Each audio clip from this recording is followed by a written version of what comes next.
I think that's what people be wanting to ask people these days. You know what I'm saying? I think people want to be in people business these days and be like, where your sorry husband at?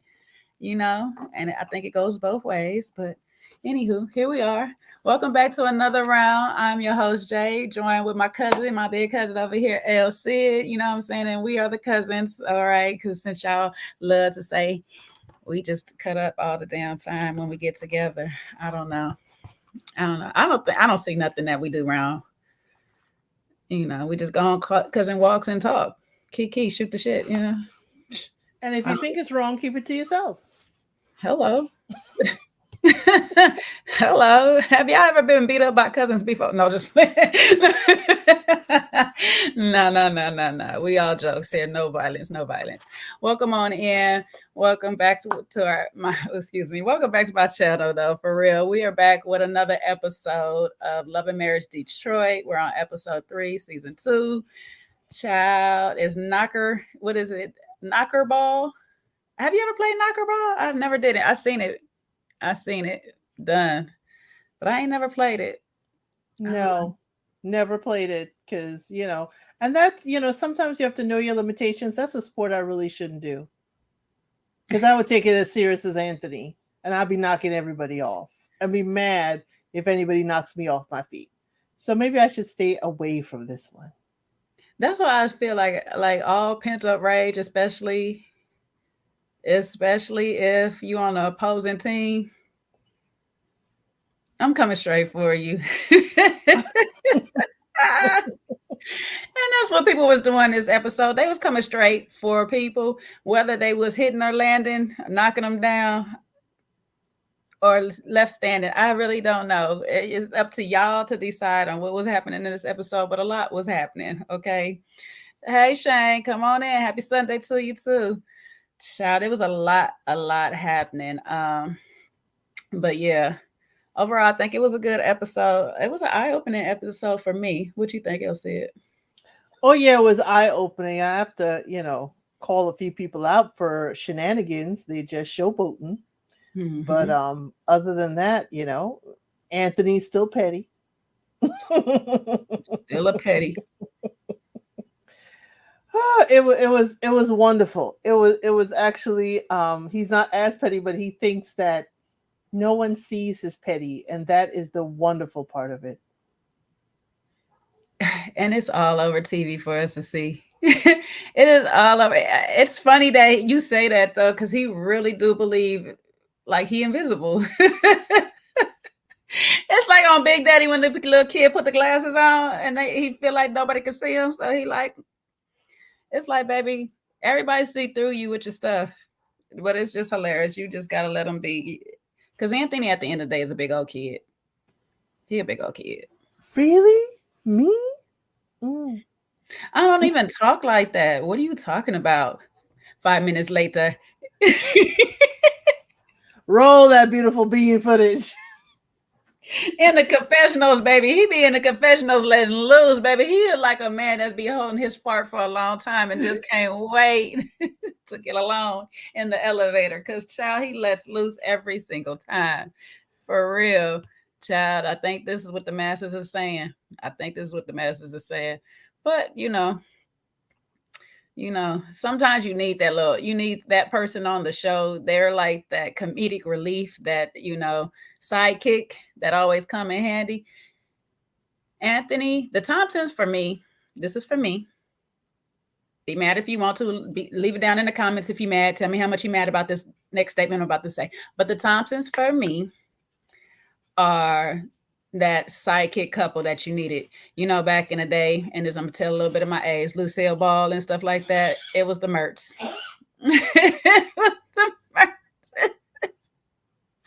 It's the neighbor that you had come by. Now, see, my sidekick just walked in the room. Sometimes you just need a little background noise. You know what I'm saying? Bambi, please come lay down. You must not want me to talk about the Thompsons, huh? And since Dr. Toya works so much, she can't go out there collecting tea. Somebody's got to do it. And Anthony's got, he's a man. He's got that strength. He can carry the tea. Okay? That's what he's trying to do. carry barrels and barrels of it and serve it up. Not he the charade of the episode. He the bone collector. he the charade of the season. Anthony's the bone collector, baby. He running around with the tea. It's so bad though, because he is the worst waiter that this bar has ever seen when it comes to carrying the tea, because he gonna spill it every chance he get before it makes it to its destination. Okay, the tea is always going to be served spilt. It might not be that hot. It might be a stale tea. And there's a trail from him all the way to the source. There is a trail. That's why he's like, who, me? Anthony, you didn't look back and realize the actual, the what you were carrying was dripping all the way to you carrying it to the next person. He gonna sip some of the tea before he get there. Anthony gonna do a lot with the tea before the tea get to you.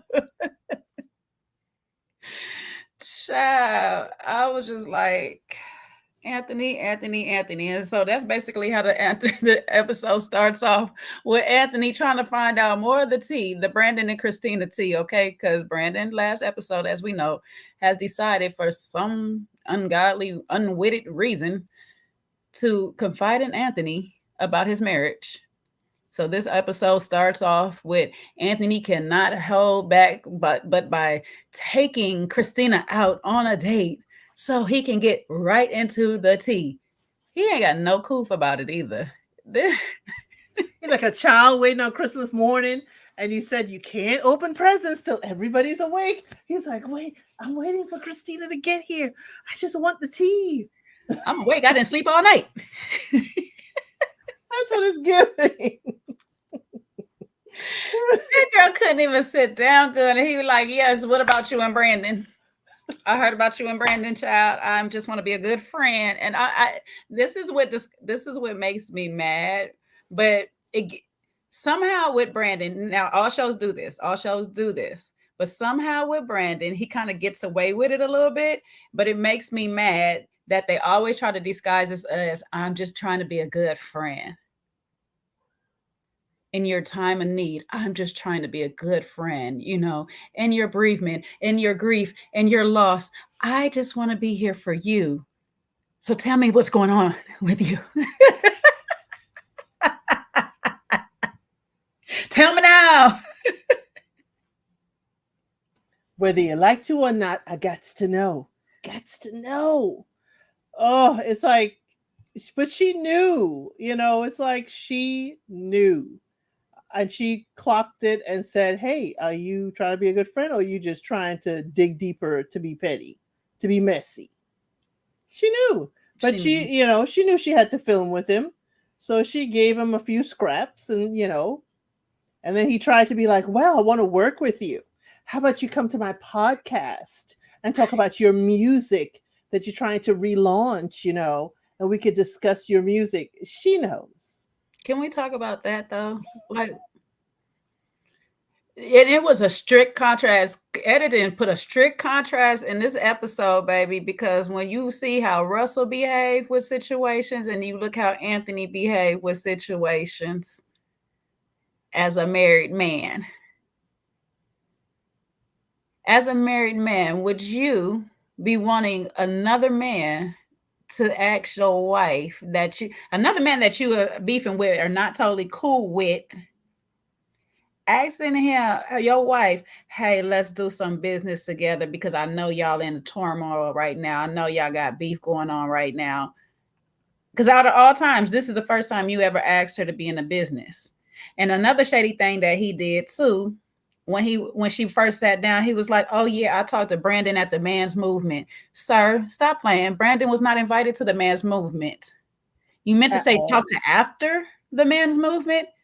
Stop the shameless plug of it all. Hey, Aubrey, stop the shameless plug.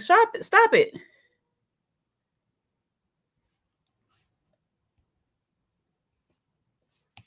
I need to put my boots back up on for Anthony. My petty boots. I took them down too soon. I need to put them back up. Yeah, he tried to make it sound like, yeah, Brandon and I have been in talks, kind of like giving her permission to share because your husband has told me things. It's that quiet little, don't be afraid to share with me. Brandon knows, and he basically, gave the permission slip for you to talk. But Christina knew better. We're back cool. So yeah, you can share with me because I'm a friend and I don't want So my friends. so what do you got to say? Can you say it loud? Can you say it loud for the microphone that I'm recording this on so I can take it back to the wife? Because I told her, I know she didn't want to come, but I told her I'll tell her everything. So I'm gonna get it word for word. And I did tell Brandon I wasn't going to share with anybody, but that's okay. But when I do go back and tell her word for word, I'm not going to tell her your exact words. I'm going to tell her the words I want her to know. Got it. You gotta love that guy, man. Anthony is a comic relief needed, and usually where it's the lady sharing this, he's the one moving it along. That's why he probably is in, movie production and all that stuff. That's why he's probably in marketing, because he knows what sells and he knows how to move a story along. It's provocative. It gets the people going. Yes. Yes. Anthony gonna make me go into the clip file. I'm gonna have to get a clip file because Anthony gonna stay with some clips, baby. Well, Miss High Vibe asked what Anthony does for work, but what we learned what he does not do anymore for work. I'm sorry, was that too much? No, you're good. Go ahead, tell us what he don't do anymore. What he doesn't do anymore, according to their date night, was do the operations for opulence anymore. So he has stepped away so the good doctor can step up and do her own operations for opulence. And child, that was a petty moment too, but we'll get into that in a minute. Don't even worry, okay? I would have been kicking him under the table. So doctor, good doctor, you are a good woman. I'd have kicked him under the table. But Anthony is neighborhood watch for his friend group, okay, baby? He is the one who be in everybody business. He is that one neighbor that just be in everybody business, and that's what he is for the friend group, okay? You know what I'm saying? What you say? Brandon is frustrated. Christina is probably spot on about acting like a child. His mother seems annoyed with him being a child, threatened to leave the wife, avoid holding him accountable. We about to get into it anyway, because that's when we got to that episode. I mean, that scene next was Christina and Brandon's mom, Kathy. Elsie, tell me, I don't know. Did you what was your good takeaways and what was your bad takeaways of this conversation, or if you had both or one or the other? Mom there so she don't get fined, okay? They're filming at her house because Brandon decided to give the story he's staying there. And I say story because I think Brandon and Christina at some points are overacting this out. But I don't think it's too overacting based on the clips, because you wouldn't do the storyline just and mess with your kids this way. That's just my thought. The conversation is good if you could talk to your mother-in-law. It's a wonderful thing. In my first marriage, I had a wonderful relationship with my mother-in-law, but I made sure I never complained about her child because I remember that's her child. So when Christina was talking to her mother-in-law, it was more of, try and help me guide through this. And she's just saying, like father, like son. The same problems I had with his father, which all the father did was cut the grass, according to mama, is the same problem you having with Brandon. He just raised this way. So I don't think mama was much help except for the last part. Don't lose who you are in this marriage.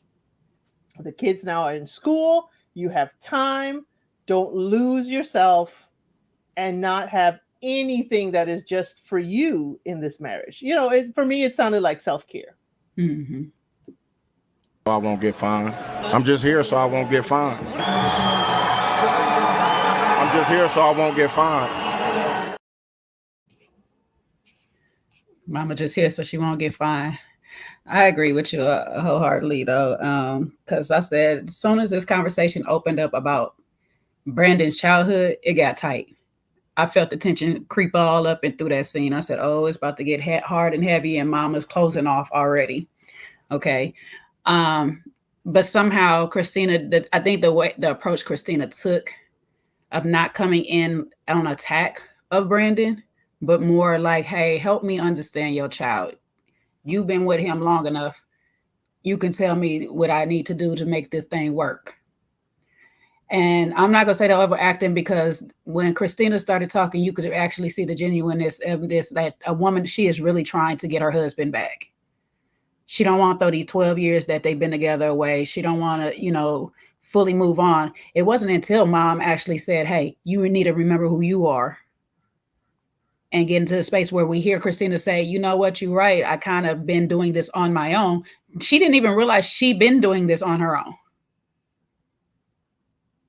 You've been taking care of the home, Christina, all this time by yourself, as you put it, or whatnot. You've been doing it. You just got to find your footing, your grounding, your balance to get back to doing everything. Because you let the depression of him wondering where he at, doing all that stuff, stop you from being focused on you. Like the mom had to tell you, the girls are going to school. That's your time. While they're in school, that's your time. It's the same thing as if you was to drop them off at school and go to work, and drive your ass to the house or wherever you're going to do your setup, clock in, then go pick up your girls from school every single day. You should be able to pop out some content. And I know content creating is not easy. I know how it is to get into a funk, to not want to just get up and do this stuff like that. Today is not the best day. Y'all see me with this thing here, and I'm in my head earlier, like I should come on here earlier and stuff. I should come on a couple of times a day. I need to come on more. I got to come on more. I get it. But worried about what Brandon doing, why he not home and stuff like that is not going to help either. You need that distraction in your life. Your focus on self is your distraction. So I definitely agree. Mom was on point on that part, but I was just like, yeah, on the rest of the stuff, like there's some concerning things. Oh, go ahead. The overacting I was saying with Christina was that she said, "Oh, I just went down to the courthouse to file. I decided, since he titty footing around, and saying he going to file. I just went down to the courthouse." There's no way. She would lawyer up. So in that instance is where I was like, there's a little hole in that story. I won't say a hole in it, but I think she over exaggerate. I think she more probably threatened. F it, it's I'm gonna go, and went to the process of drawing up papers, but never went down to actually file. Never put that money down. That's another thing too, because you got to put that money down. So you could draw up all the papers, write all the papers, fill it all out and stuff, but until that money get paid, it ain't really going nowhere. Filing fee. Once we see, we might have made it down to that courthouse and found out how much that filing fee was, and was like, "Oh, you can do this online." Yeah, never mind. It's not that much. It's not that much. It's not. But some people just be like, "Never mind." Especially if my income is coming from, or she could be just one of them petty ones, because I know some people that be petty like this. I just want them to pay, so I'm not going to file it. I want them to file it. But this time I'm going to tell him, because he's not moving. He just keeps threatening it. It's, petty versus petty. Yes. Or whatnot. But the fact that he did it multiple times was very concerning. He's told you this multiple times throughout this marriage or whatever. And I don't know. It sounds as of late. And then my other concern was for this thing is that when the mom is basically, we already know Christina walks in saying, I don't really open up to her that often about this relationship or anything. But when the mom is like, "Oh, she must be coming to me because she has nobody else to talk to," it's like, ma'am, have you ever considered what she first said to you is that she's coming to you because you know your son the best? Have you thought about that? Because I'm pretty sure she could still go to other people outside of her mother to talk to this about, but she's trying to go to somebody that actually knows this man in a different light than she knows this man. But the mama looked like Brandon in that moment. I didn't get much emotion from her. And she told us. I kept back my emotion. It's like, what? I didn't see, a comforting pat of the hand or anything. It was just, I felt for Christina in that I'm like, Christina, you're hitting up against the wall that Brandon was created from. And all she's telling you is to get out. And so, where do you go then if you want to make things right? If you want to do things, to make your marriage work and put your family back together? You're doing the right thing to try and speak to his mom and say, hey, can you help me? This is your child. But considering that both Brandon and his mother are trying to repair their relationship, they too are navigating through some tough waters. So she's in a tough spot. And the only person to realize she's alone is Anthony. Ain't that scary? Ain't that scary? Well, Anthony, because somebody don't open their big old mouth. But the only one who is seemingly concerned is Anthony. That is scary. Part, because Kobe knows, but Kobe don't care right now. Russell's concerned, but he's more concerned for the marriage and the family unit. Yeah. Not technically for the person. And I'm misconstruing Russell, but I just see it as, it's about the marriage and the family getting back in the home, not building Brandon. Russell's teetering overzealous. He's teetering that line. Oh, when we get to him, I got lots to say. I know we do, but I'm just saying in that aspect, he teeters that line where it's so tunnel vision on y'all just need to stay married or whatnot. It's not, y'all need to find how to love each other, how to become friends again or whatnot. You just need to do, like he kept saying when we get to that spot too, you just need to do whatever you need to do to get back into this house. But they're still married. Anthony being the only one that's concerning is the fact that you don't know if it's genuine concern or not.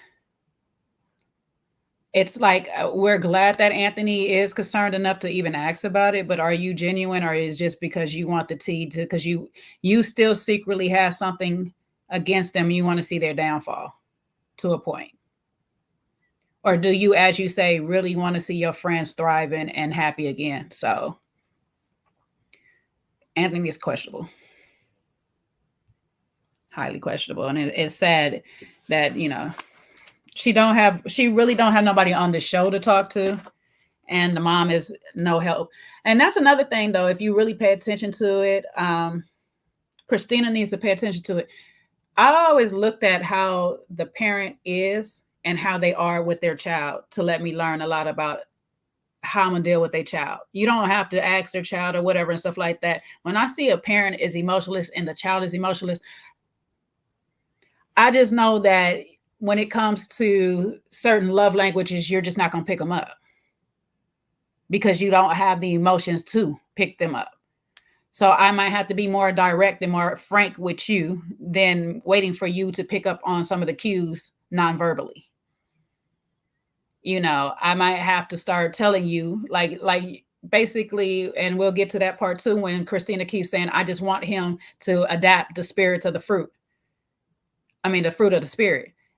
But what does that look like? Because he doesn't know what that is. You know what I'm saying? He don't know. With him, you're going to have to teach him a lot more, because when you lack certain things like emotion, you got to learn a certain way. You learn differently. I can't just expect you to have care that you never had for things that I care about. So I don't know. She needs to learn a lot about her mama too. It's like, shit, your son, oops, excuse me. I don't know if we in that time frame. He had me cussing earlier. I think I passed for 15 minutes. We good. Oh, not the one. Yes, he's borderline and more so. And that's concerning. Evening, child. Anyway, Anthony and Latoya, Dr. Latoya, have a date night, child, and Anthony organized it all. She gave him his props. Excuse me. Yeah, he did. He did that. It was wonderful. Yeah. It's a wonderful date night. I'm sorry. We learned that she's working on a champagne, but it's not finished yet. They still waiting for better taste results. It sounds like Anthony has stepped down from his his board position. Operations manager. He's no longer want to do that from home. I guess tea getting, takes up a lot of time. Get out my head, Jay. Get out my head. When you're a personal investigator, it takes a lot of time. Okay, you got to be out in the field a lot. All right, so.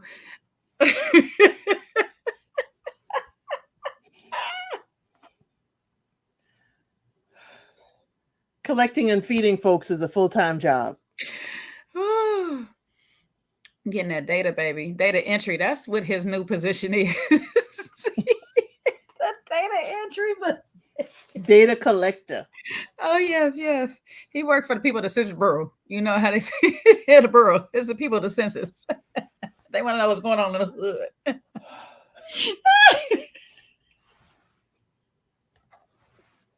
But he has too much time on his hands to be idle. Too much time on his hands. Trying to collect tea, taking people out to lunch. Now it's date night with his wife. Anthony, I don't like how you're looking this season. The phone collector, Anthony could not sit still. He said, yeah, baby. To hell with the champagne and all. I got this tea, okay? Champagne sound great, but the tea is always... But honey, it's our date night. Yeah, but let me just get this out the way because I know you want to know it, though. But it's about us. Why are we talking about other people? Because it kind of relates to us at the end, but it don't relate to us. But because we want them to not really be our friends again, but we on TV, so we got to pretend to be friends. I need you to listen. But I don't want to talk about them folks. But I do. Wait, so anyway, can you top me off my wine, please? I'm gonna tell you.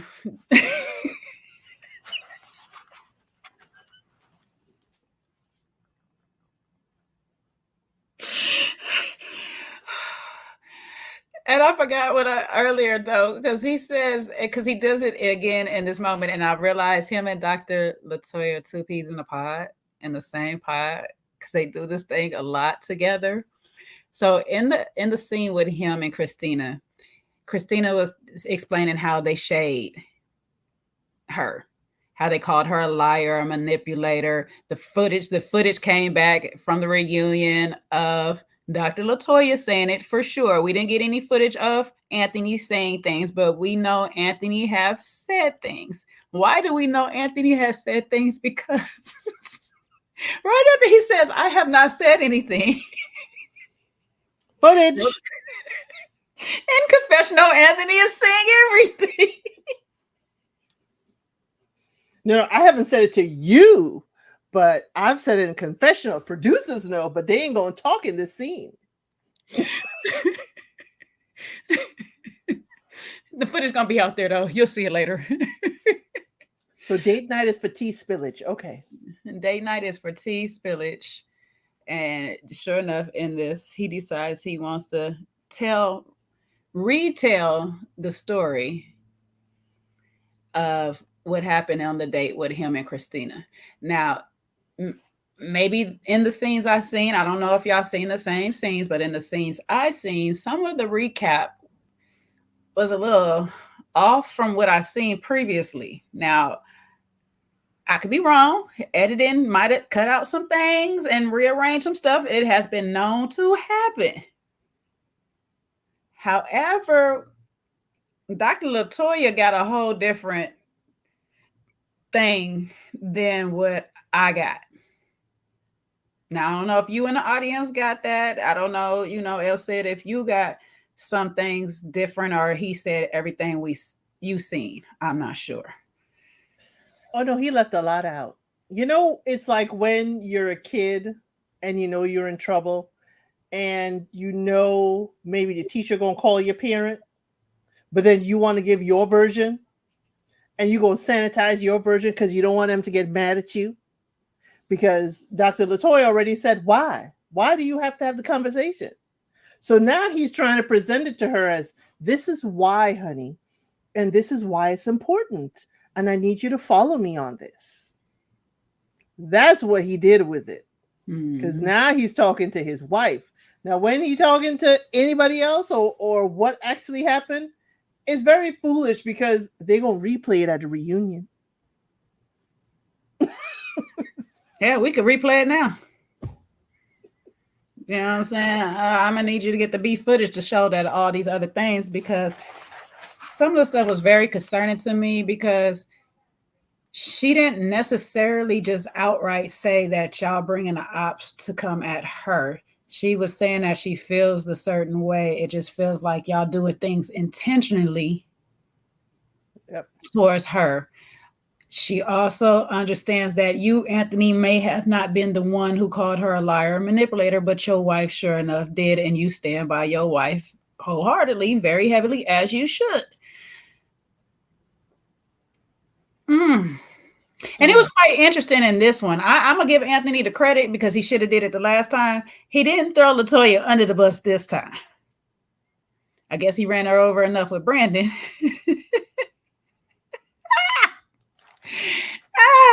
That he didn't have to run her over twice. However, I was like, I noticed that you didn't quickly say, oh, it's Latoya that brought Kimberly around or whatnot. It was more in her defense. You're not the only one out here. You're not, it was an add-on to that too. You're not all that out here.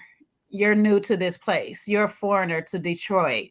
So you're not that big. We know people out here. Yes, y'all know people out here, but funny enough, later on in some scenes, just a few scenes later, y'all gonna be talking about how y'all didn't know each other that long and how y'all didn't know that Christina that Kim has a beef with Christina. I didn't know it was that deep. Okay, academics, juniors. Didn't know it was that deep. Okay. But my thing is, I'm with Dr. Latoya. We're not talking about anybody else on our date night. Not at all. Are we going to be able to play kicker ball with them? Knocker ball with them? Because that's the whole reason we wanted to spill the tea in the first place, so we can get to a place of asking, can we go play ball with the Smiths? That should have been that's the only thing you should have brought up. Like, hey, I talked to Brandon. We cool. We just want to get y'all ladies together, and I'm going to let you know when. That's it. That's it. That's it. But before we get y'all together, let me give you some more stuff to be mad at her about. She said that your friend, even though it was my friend first, your friend? It is just the high note at which, and I'm sure he doesn't notice the high note that Anthony's voice gets when he's spilling the tea. Your friend? Who said that? Me? Really? I don't talk like that. I didn't call you a pink poodle. Oh, I'm not shady. I'm not shady. Like, you gotta know. Sometimes editing is not your friend. You gotta be careful what y'all be saying, because some of these editors are not your friend. You just said you not shady, and y'all proceed to show me about 1,000 clips of you being shady to this woman every chance y'all get. However, it's always them. It's always the Smiths that has the problem with the Thompsons. They always competing with the Thompsons, according to them. Anywho. Christina and Brandon meet with non-councilman Russell, because he is not a counselor. So I do not want any of you guys out there to confuse him as a counselor. We're going to get that straight first and foremost. We're going to set them ground rules. The other rule we have is we will not be entering anybody's homes without their husbands around and present, okay? Y'all see it? You mean with the whole camera crew? You mean with the whole camera crew? Because I could understand that. I could understand that if it's one-on-one. I know some people have that old school mentality, but Russell, we have a camera crew. The husband is on his way, and you already have permission to be there. Y'all see my pregnant wife. You see my pregnant wife. And I'm trying to make another baby. Okay, I do not have time to make this lady any more mad. She already beefing with Christina. I cannot go up in this house. My wife see this footage because it's a whole camera crew filming this, and I'm in this woman's house without her husband present. She will not have time to ask me anything about my wife. Then I'm gonna need him. I'm gonna need him to wait at the chicken joint down the street and make sure that Brandon arrives home, and then say, "Hey, text me when you're home," and then I'm gonna swing in. If you want to be that technical, because the neighbors are seeing your new whip in her driveway. Come on, but now. I'm with it. I'm also with it. I'm also with Jennifer on this. Only because what is going down in the atmosphere of ministers hanging out with certain folk. Okay, y'all got to be careful nowadays on places and things you entered. Respectfully, I'm not totally mad at him. I'm not totally mad. I'm not mad at him. But we are not alone.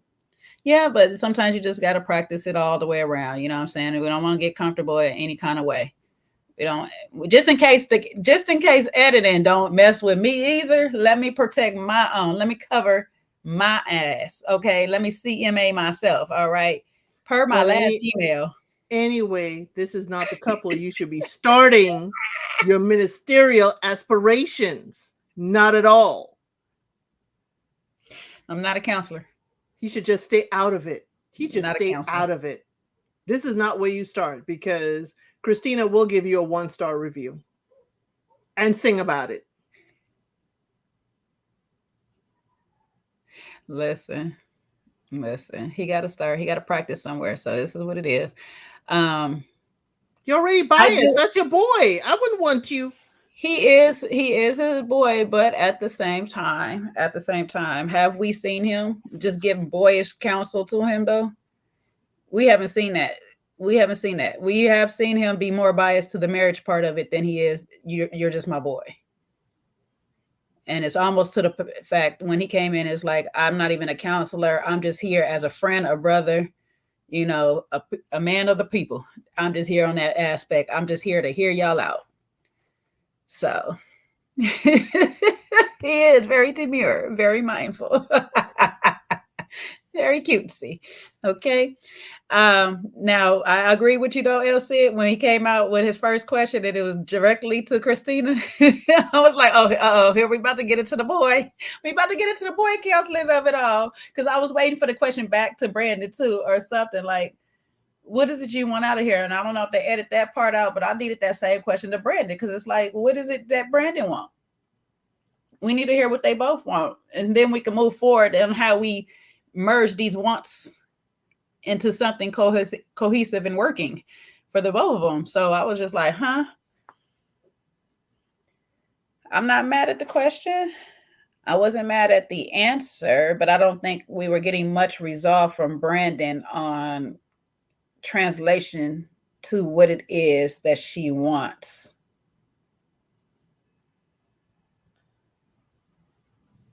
Does Brandon know what fruit of the spirit is? No. Okay. Because what he's given me in this scene is that exactly what he told his mama. He became a good old church guy so he could get the lady, and I'm being demure in what I said, unlike what he said. And he just, listened and know a few Bible this or that in order to hook her, and kept it pushing. Because again, she had her Bible. She was ready for it. She was ready. She had her, her Bible looks well used. Mm-hmm. And as she said, she goes to service with the girls. Mm-hmm. Doesn't look like Brandon goes to service.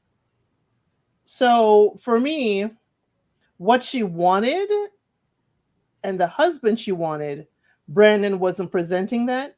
Brandon don't even, based on edit, Brandon don't even look like he wants to or can present what she wants. I'm sorry, people may have faith, but what I'm seeing now, I don't have faith that Brandon is what she wanted. She probably wanted more of Russell.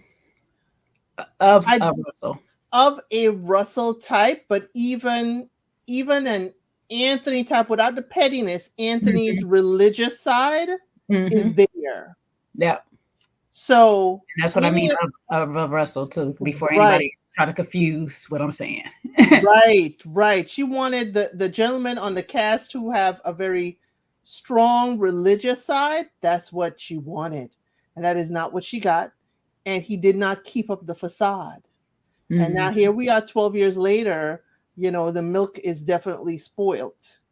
And now we're trying to clean it up. And for a talk and counseling session, not counseling session, he's not a counselor, but for a talk and a guidance conversation, I was not impressed even on a friendly note with Russell. Figure out what you got to do it, and get back in this house. Go ahead. So just to knock Russell out of this equation real quick, I think with Russell is he is that listening spiritual type leader. It's I listen and help you get it all. He's not really one of those into solving or figuring out how to make it work. Because I think he's still not trusting his input on the right decision, which is very understandable because he's having trouble listening to his own wife right now and figuring out the input on what we're going to do about this next baby that we're not going to have. So there's a lot of work that needs to be done. And like we say, we've all agreed on, we're glad he's saying I'm not a counselor because he understands that is just not his space that he is in. He might be working towards that, but he's not in that space right now. Everything right now, y'all putting a lot on Russell. I'm not going to hold y'all because he has decided to transition into going into ministerial work. But y'all got to remember, he is in transitioning from this right now. Okay, he's in transition. That means he is learning this as he goes right now. Everything that y'all, all the tools that y'all might be looking for him to have, he may not just have just yet. So like Elsie said, don't put all that faith into him right this minute. He may get some stuff wrong on how he approaches and deals with a lot of these things right now. Back to Brandon and Christina. And I go to Jennifer's point of real quick on this regarding the fruits of the spirit. My question is whether Christina and Brandon have ever discussed this before. They haven't discussed a lot of things before. And that's the scary part about this relationship. Y'all 12 years in and you just now realizing that your man has never really been a Christian. And I'm going to honestly say this. And my whole full out thing, he may have been to a church a few times, but a faithful believer he has not been. And I'm going to tell you why I say this, because he's going to tell us that prior to the marriage to Christina, he was going and practicing his religion a lot more. Somehow you got with Christina and you stop is very weird to me because she is very heavily in it. So I wouldn't see a reason for you to stop going to church other than the fact that you no longer need to because you got her. Meaning what Elsie said earlier, you were only doing the things that you needed to do to get into the places that you wanted to be in. Now that you got them places twice over, you're no longer a faithful attendant of God. And then the next thing he says is we're growing in two different, she's changed. We're growing in two different things to the point I think we're not even equally yoked. Spiritually, you're not. You're right. Y'all not equally yoked spiritually because she's up here somewhere in comparison to you. You know what I'm saying? So I don't know what to do. And where I was looking for Russell to come in at is to basically tell Brandon, you need to fix your relationship with God first, sir. Because this is what Christina, every time Christina was talking about it, that's what she was saying. That's what Brandon needs to do when he's asking, what do I need to do? It's not do whatever you need to get to get into this house. It's to do whatever you need to do to get back into God's house. That's the house that you need to be in. Because if you're in that house, then God gave you all the resources and the tools on how to fix and save and keep your marriage. If you start following God, your marriage will follow itself. Like it's automatic. It kind of goes automatic, because when you actually have that real change in your heart on what to do under God's eyes, you'll start loving and treating your wife respectfully the way that she needs. You'll start listening to her. That's why I said, don't put all your faith into Russell right now, because he's still working on his transition with God too. All of us take it in pieces, and we start at certain specific places that we need. So go ahead, that's it. While y'all talking to him, y'all keeping Russell out of his own home. Okay? Okay? Russell needs to go home. And we know we're going to get into that next week. Right. Kobe done said he had the gym, he had school, he's showing up late at the dinners. Now he helping y'all. Y'all on his plate. Dr. Latoya's speech need to also be given to Russell. Don't be getting involved in people's stuff. And then now you got this, bringing this stuff here. But on that note, Christina is yearning for Brandon to be that faithful leader and head of her household. That's what she wants. That's what she wants. Now, whether she can get that from Brandon is the only one who could answer that. Because Brandon's got some heavy lifting to get there. And his nonchalant attitude, or as it appears, that ain't getting it for me. I'm not seeing that. And when Russell said, do what you gotta do to get in your house, I'm like, Brandon gonna start behaving and giving her again what she's looking for, and not genuinely being that person. It's like, oh, Russell, you shouldn't have said that. It's gonna all boil down to their communication. They're gonna that's what actually they need, a communication counselor. They need somebody to mediate between their two different styles of communication, because Brandon sat here and said it several times. I do not know what fruit of the what did she say? Now, fruit of the spirit is. I do not know what fruit of the spirit is. To two different people sitting here, and both people is, oh, it's joy, it's happiness. Oh, okay, it's a whole bunch of adjectives, but for you, what does that look like? What does that mean? What do I need? He needs all of this in writing. He needs all the bullet points highlighted and lined out in writing on what it is fruits of the spirit means as a husband, as a man of God, as Brandon. He needs all of that. Y'all got to break it all the way down for him. And in turn, Christina, you got to stop living in this make-believe bubble of a fairy tale of what it is you want, and actually look at what it is you have. Brandon, like Elsa said, may not be able to be that man for you. So can you love the man that you have? That's what you guys got to work on. You got to figure out how we get to a space where we're in the middle, that I love you for you, even though you may fall short of the man that I had ideally in my head. How do I let that man go to make room for my husband to come in and love me the way I want him to love me? Because he's still not going to be able to he's still not going to be able to love you the way you want, because that ideal of the man that you want is in that space. We're going to have to work with the flaws we got. Yeah. Brandon, he has I didn't like when he said she has changed, and we're growing apart. It's like, of course she has changed. She wasn't a mother when you met her. She was not a mother 2 times over when you met her. She was, a young lady coming into her own, still growing. We all still grow. You're now a father. You're going to be different. Are you telling me you're the same Brandon at 20 something when you married her? I doubt that, because now you're a business owner. She's changed. I think he needs to define that. And as you said, Christina needs to define exactly what she needs from him. Mm-hmm. And those are the hard questions. But I mean, those are hard questions, or hard conversations. But we're 12 years in. We have now changed. We need to see who we are in these changes.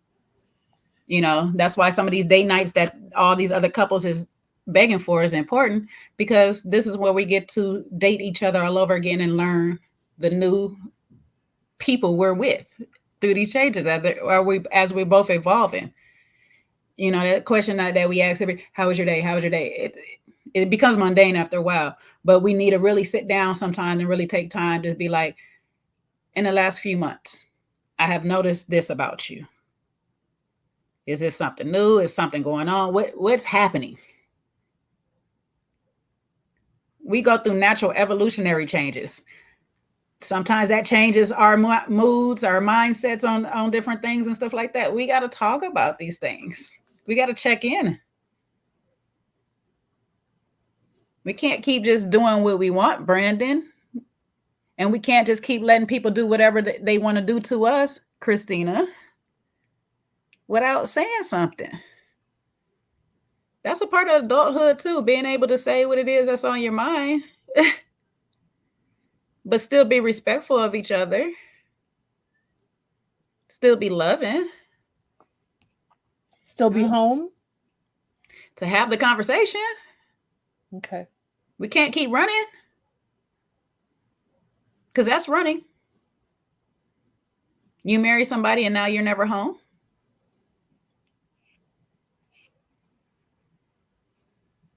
I don't know. And I get them. Just like parenting. I say it all the time. With parenting, we don't get a manual. We don't get to go home. This is both your first marriage. So nobody's looking for you to get it right. Like on this, I mean, we're looking for you to get it right. Don't excuse me on that, but we're not looking for you to be perfect in all aspects of it. I don't think anybody that walks into their first marriage, their second marriage, their third marriage knows what to expect out of each marriage, because again, like children, they're different. You might have been married a few times and you might take some lessons from the previous ones, and you walk into the next and all them lessons still wrong. Just like for those who have multiple children, the way you communicate and raise one is going to be different than the other. But I feel, even though they're saying all of these things, I really do feel for Christina. I feel she's very isolated in all of this. It's like, where does Christina go to rest? Mm-hmm. All these people are here talking about me. All these people are here coming at me. I can't go to my husband and partner. I can't rest with my husband and partner. And I can't even take my unburden myself to anyone except maybe his mother. And still I got to watch what I say, because that is the child she raised. Christina is in a position that I think a lot of us would not be able to flourish in. That's a hard position. You are isolated. She probably can't go to her family because they're like, we see Brandon, you may want him, but that ain't quite right. And they may tell her, come back home. And she wants to fight for her marriage. So I feel for, even with all of this, I feel for Christina.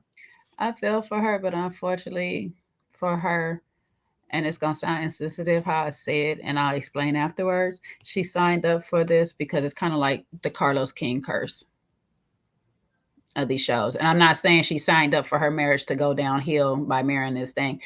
It's, if you really look at a lot of his shows, unfortunately, we go through this with at least one of the couples, and it's generally the main couple or the perceived main couple. Even DC had it, ironically enough, with Chris, why does her name just escape me? The Samuels, Monique and Chris Samuels, which was crazy because we watched her be on Bravo all that time, and their relationship seemed to flourish, as least as what we seen. Of course, we were not privy to their whole relationship, and it could just be coincidence that they got on a Carlos King's thing, and now we headed to divorce. Melody and Martell. We got well, we didn't really have Chris and whatchamacallit would be for the DC bunch or whatever. But it just seems to be a pattern, unfortunately. And she signed up in that position kind of like twice. You signed up when you signed up with this husband who was doing all he was doing on your wedding day. So I'm pretty sure there were some signs prior to the wedding day. And then you signed up again on this show. So it just kind of like sucks. The sign was a quick wedding, 6 months. That was the sign. Like I say, I know some people that thrive in it. Power to them, but maybe they had the right conversations and they were transparent and honest with one another in that. And that's another thing is, Brandon, you're still not being honest. You need to be honest and actually confess on the reasons and why you decided to go down the path that you went. That might actually help take that burden of guilt off of you of how you just did this because you wanted the draws. Maybe that's some weight that's holding you back from actually putting full-time love into your wife. Maybe that's the clutch that you keep going back to make you want to be out in these streets. But maybe if you just confess it, it might help relieve both of y'all. It might help. I don't know. Sometimes being honest helps. Especially with the people you love. I don't know. Because that was telling. That was telling when he sat there and told me, oh, I was more in the church before marriage. I said, I bet you was. Them 6 months that you was in the church prior to marriage. I bet you was real heavy up in there, huh? The most heaviest you ever been. But all right, I'm not going to sit here and get on people's relationship with God. That's between them and God. So and the mama proved that he's still doing the same thing. She says she hardly see him.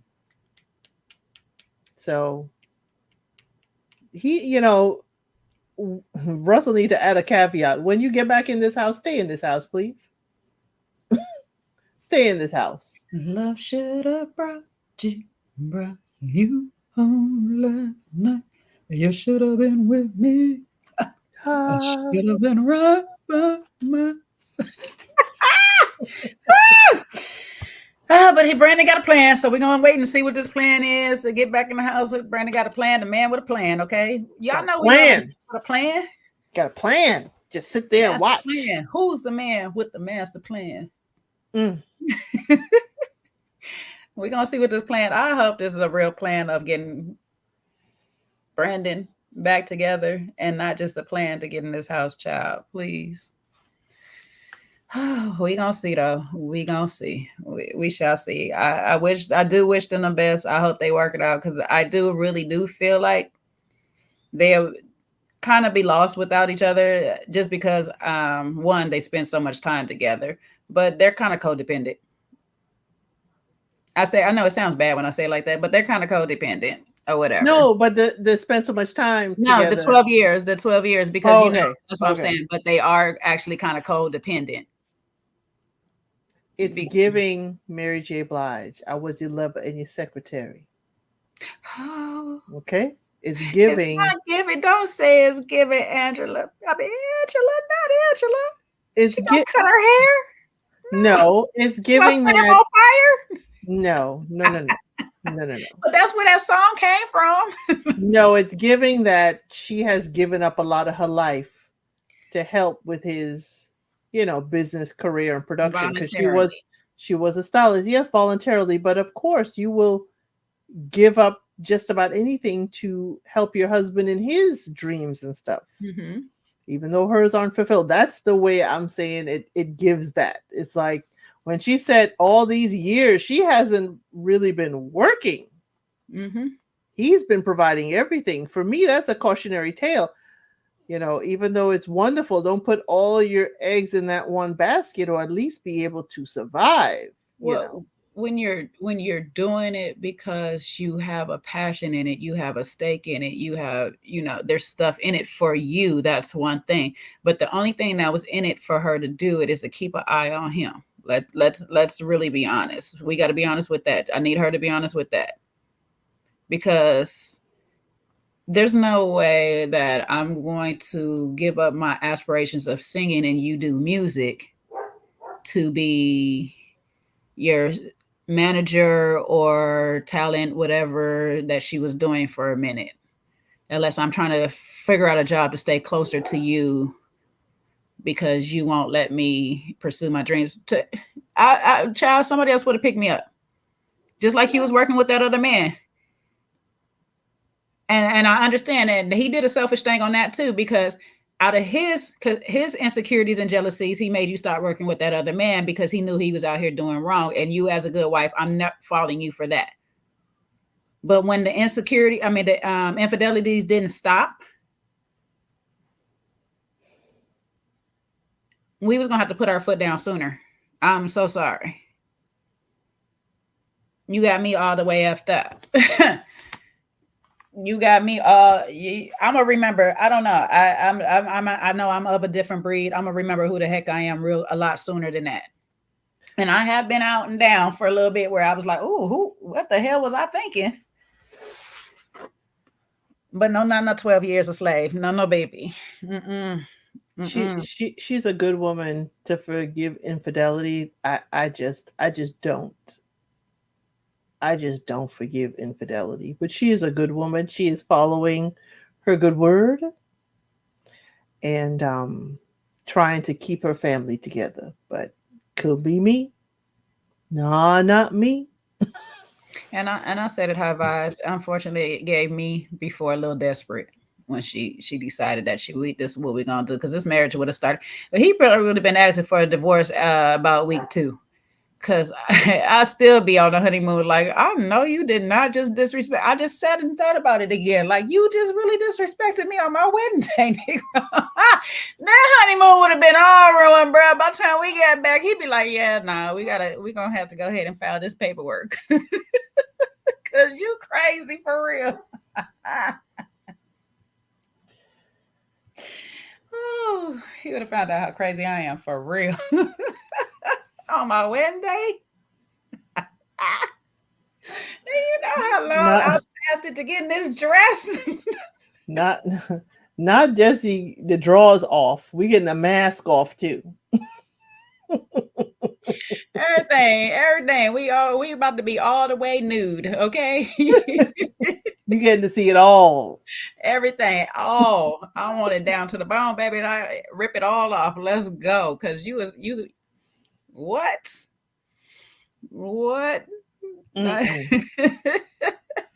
Yeah, y'all be talking about throwing rice. We throwing hands. You got me what? Again, I don't condone violence, but what? I'm still in transition myself, so y'all don't listen to my every word. Okay, I can go to jail for myself. I don't want y'all to go to jail because y'all listening to me though. Don't put that on my conscience. Oh, no. My crazy is within legal reason. Okay, don't ever confuse that. It's within legal reason. However, he gonna know my crazy. My crazy like is something to be feared. Right. I like to say I have Ally McBeal moments, and if you don't know Ally McBeal or the show, it's where you kind of close your eyes and you envision yourself doing what you're not supposed to do, and then you take a breath and you come back within yourself, satisfied that you're not going to do anything wrong, but you just had the vision and you let it go. Ding, ding, ding, ding, ding. You lucky God is on my side.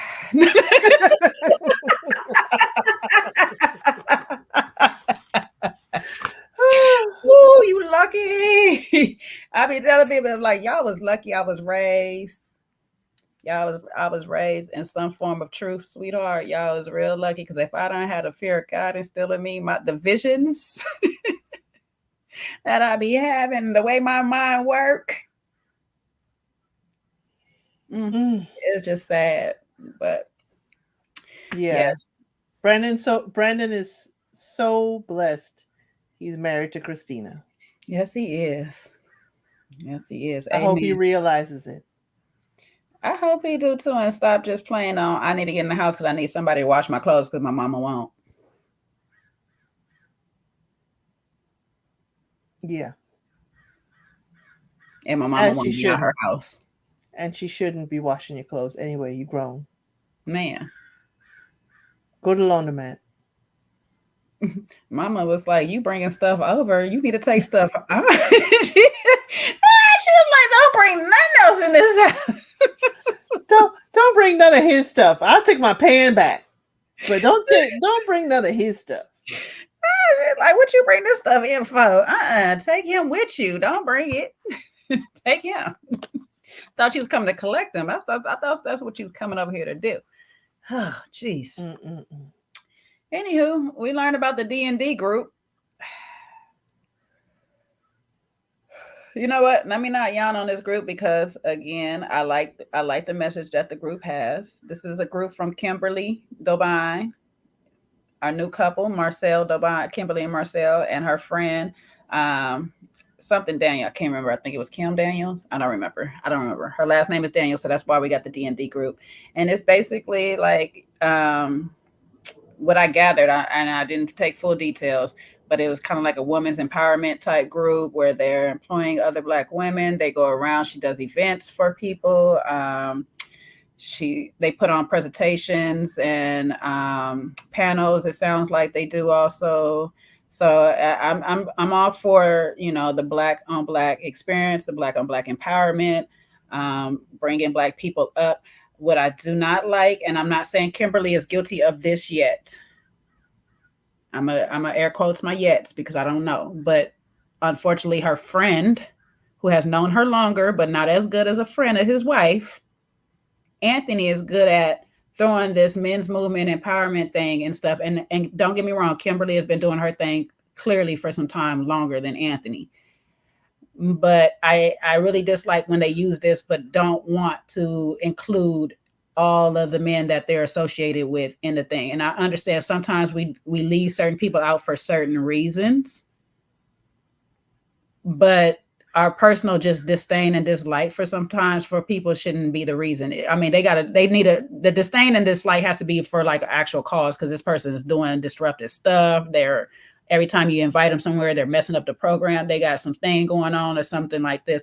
But just because I'm having a beef with you, or I don't like something you did this week, or some little petty reason, I don't like when we start doing that.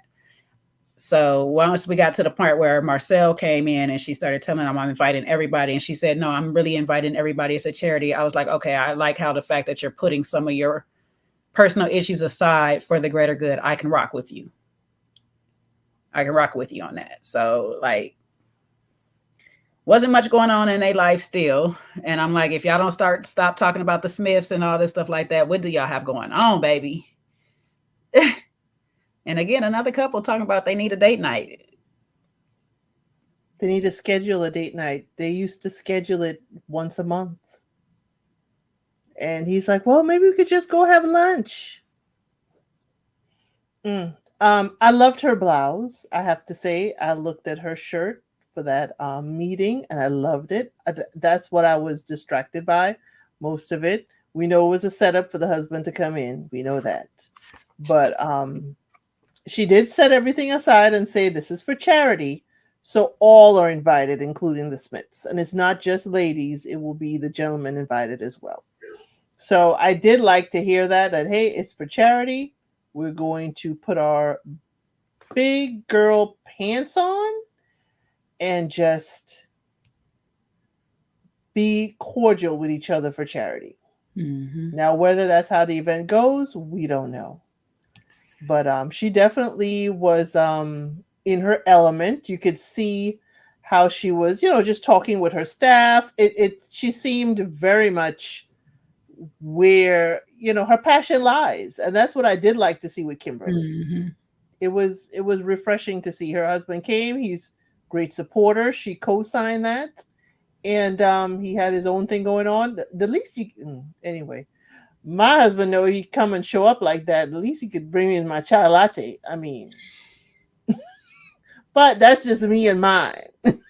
Yeah, I mean, like you could make it an impromptu date. Yes. I mean, there's still some thought into it, but it's like, you know her schedule. You know, right now she's finishing up her meeting. You got a time. Hey, baby, I got you a little something. Let's go. Yes. You know, the planning, is like a good thing because then we both kind of know what day it is. But sometimes you just want to, hey, you off right now? I'm off right now. Let's just go have a little moment, a little getaway with ourselves. You know what I'm saying? Especially when you got two small kids in the house. You got to just do what you got to do. I understand planning. We want a babysitter. We want to make a whole night of it. We might even want to have some little adult time. I get that. You know what I'm saying? But sometimes just with a date, you just need an impulsive. I just want to see you get away real quick. And with the tensions, Marcel, here's a hint. Hire the babysitter. Make sure that the kids is taken care of or whatever. Some of the planning ideas that you can do when women like to say that's what she's thinking about. You know, if you're feeling like you want to see her in her outfit or whatever, get the outfit.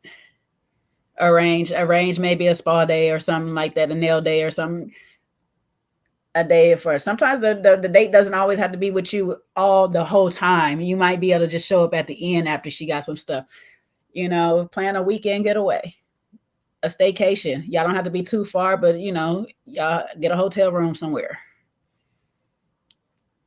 It's not hard to think about it, and just the secret thing. Just if y'all got a schedule posted somewhere, then you can see what the schedule is, what she got. If you want to keep it a secret, you call one of her assistants. Ask, hey, what is my wife's schedule looking like for this week? Make it an open thing. So you just pick a day out of all them days that she got open or whatever. And just a heads up to her, block this day. Block this time. Right. Block it.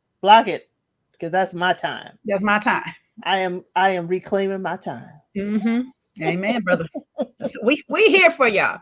I do want to know more. I do want to know more about them as a couple. The outside things is wonderful, is great or whatever. But thank you, Tina. Sorry, I just read it. Yes, please thank Tina. I know.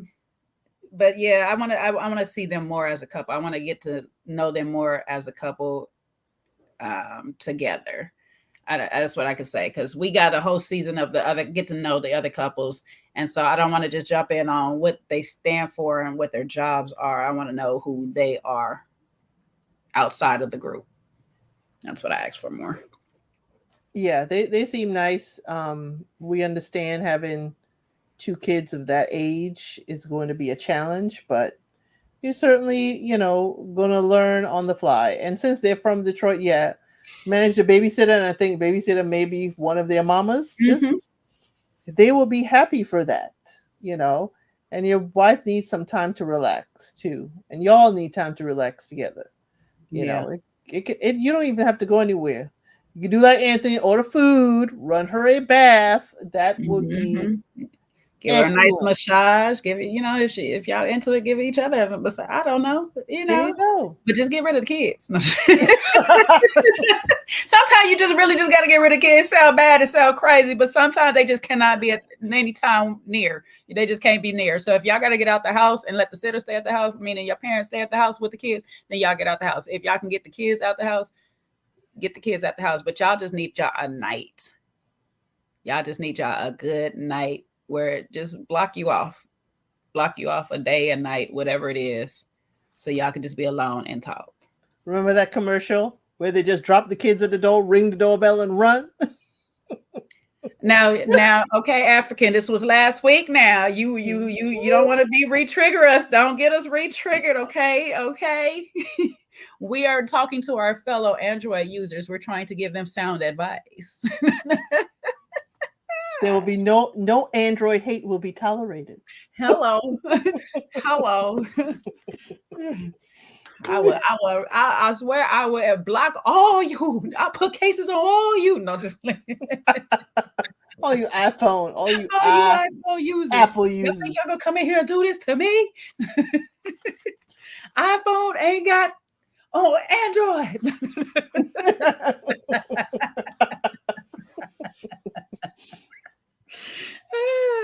I'm sorry if y'all are new here. Every so often we might break out in movie, song, or dance. We have no clue. Okay, that's just how we get down over here. It's a party all the time. Okay, Tangents are allowed. Tangents are hello, allowed. hello. Anywho, yeah, I want to know more of them. The next scene basically was Dr. Latoya inviting Kobe out for yoga, but really wanting her to be around while she tell Kim the tea. Let's be honest. Let's be honest. So stage. But we're gonna go with what they said it was. It was her inviting Kobe out so she can help Kobe do yoga in preparation for the push and help with the pregnancy. Mm-hmm. Well, even though it was staged, it was something Colby needed. It was uncomfortable. She was having pain. She said the previous time, this is Dr. Latoya's element, more physical therapy. So it certainly helps. She also had multiple children, so she can also, commiserate with Kobe. And we find out Dr. Latoya also had the same sentiment, but in a different way than Kobe. Dr. Latoya had her 2 boys, and she really wanted a girl with the second one. And she shared that she thinks all of that emotion is why her son is reserved, because she was, she said she was on the border of, depression and so forth, and was devastated when she found out it was another boy and not a girl. So I think it was really, even if it was staged I think the stage was more Kimberly, but I think it was great for us to also have another castmate have the conversation that this is normal. This is, normal for some of us. But here's what the consequences I think were for me. And then, Colby said that's the conversation she needed. She needed to hear that. And Dr. Latoya gave her what she needed. And it was an easy way for Colby also to get camera time, bring Kimberly in. Mm-hmm. And though I do think Dr. Latoya is a bit messy, sometimes within her mess and chaos, she do give sound advice and stuff like that. Because we listen to her. Hey, sometimes if people calling me messy, let me just stay up out their mess. She been screaming, let's stay out of other people's mess. Let's stay out of it. Her husband won't let her do it. He just won't let her do it, child. He gonna bring her the mess no matter what, okay? So sometimes I might agree with her. I might agree with her that she not the messy one between the two of them. But she got a little messy boots to her too, okay? She wearing a pair of herself. But you're right. She did give great advice. I was glad that Kobe heard her, and hopefully Kobe changed her mentality, because that's what we've been screaming the last couple of weeks, is that the way you feel, that emotion is being transferred into your child as you carry it. So you have to be very conscious and mindful of how you are feeling. And we want her to have a very healthy baby. And we also want her to have a calm, loving, spirited baby as well. So she has to watch how she's handling herself, Kobe or whatnot. And she wants the best pregnancy at the end. And I love that Dr. Latoya shared that with her, because it actually helped her see this time. It's not just, I guess what the attack was, oh, you want a healthy baby, you want a healthy baby. And this is what we mean by when we were saying Christina needs to explain differently to Brandon certain things. People were saying this to Kobe before, but they never explained it in the way Dr. Latoya was basically saying, because Dr. Latoya said the same thing at the end. You still want a healthy baby. But to sit there and tell a person, hey, I might have transferred some of my feelings to my child, and it makes my child feel some type of way as I'm watching them grow. You got to be careful. That resonates different. That hits different than just saying, you just want a healthy baby, so it is what it is. Well, yeah, of course I just want a healthy baby, but how do I ensure that when I'm feeling this way? When I can't change the thoughts that's going on in my mind right now, how do I make sure my child don't feel those thoughts? So I loved her for that. And I'm not going to take away. The stage might be for Kimberly, but I do love how Kimberly handled a lot of the conversation going forth when it, because it was like, oh, look, friend, I'm being real loyal to you. Look how loyal I am to you. I don't know why I need to go and have this talk with Christina because we're not getting along. Truth be told, you're not getting along because you really did insert yourself into her and other people's business, Latoya. And like Kim say, don't let my battles be your battles. Me and her had a falling out that has nothing to do with none of y'all. So if you need to resolve some stuff with that woman, please go do it. For me, I'm just not in a space that I want to do that with her right now. And that's really how I feel. This is my personal opinion on how friendship should be, is my friendship should not be dictated on who you keep around you and all this stuff like that. Long as respectfully, y'all not talking about me, and respectfully, when you're with me, I'm not going to talk about them. Because at the end of the day, that's still your friend. And as a friend to you, I'm going to respect the fact that you decided to be friends with that person, regardless of how me and their friendship ended. What y'all do had nothing to do with me. Keep my name out your mouth when y'all together. You know what I'm saying? And just like I would feel like if you're a true friend, I would feel like if I speak on your friend, you would defend your friend. And I respect that. I would respect that if you do that both ways. Don't sit and have that person talking about me and you don't say nothing. And then when I say something, you say something. Or, you know what I'm saying? Or you can just be quiet both ways. If you want to be quiet both ways, that's fine too. You know what I'm saying? Sometimes you just that sounding boyfriend and just like, okay, I just know I never get you two in a room because y'all really don't like each other. But I'm not about to run tell that. And I'm not going to sit here and go off on you and not go off on the friend. The one thing I will tell you I will do if I'm that mediating friend is if I'm not trying to fix it, I don't want to hear about it. So please don't tell me. Don't talk about that person because if I'm not trying to fix it, leave me all the way out. Now, if I'm trying to fix it, I might listen to both of y'all so I can figure out how I approach each of y'all with the situation. I'm not about to be an Anthony. I'm going to tell you that. I'm not just about to listen to you so I can run and tell somebody else something. I'm not about to do that. So I like how Kim handled it. It was just like, if y'all got to fix y'all stuff with her, y'all want to fix y'all stuff with her, please, by all means, go do that. What I got going on over here is me and her. I did like that too from Kimberly. You know, that was a sense of maturity. And it also, the whole conversation proved to Colby that her experience with Christina is not just with her.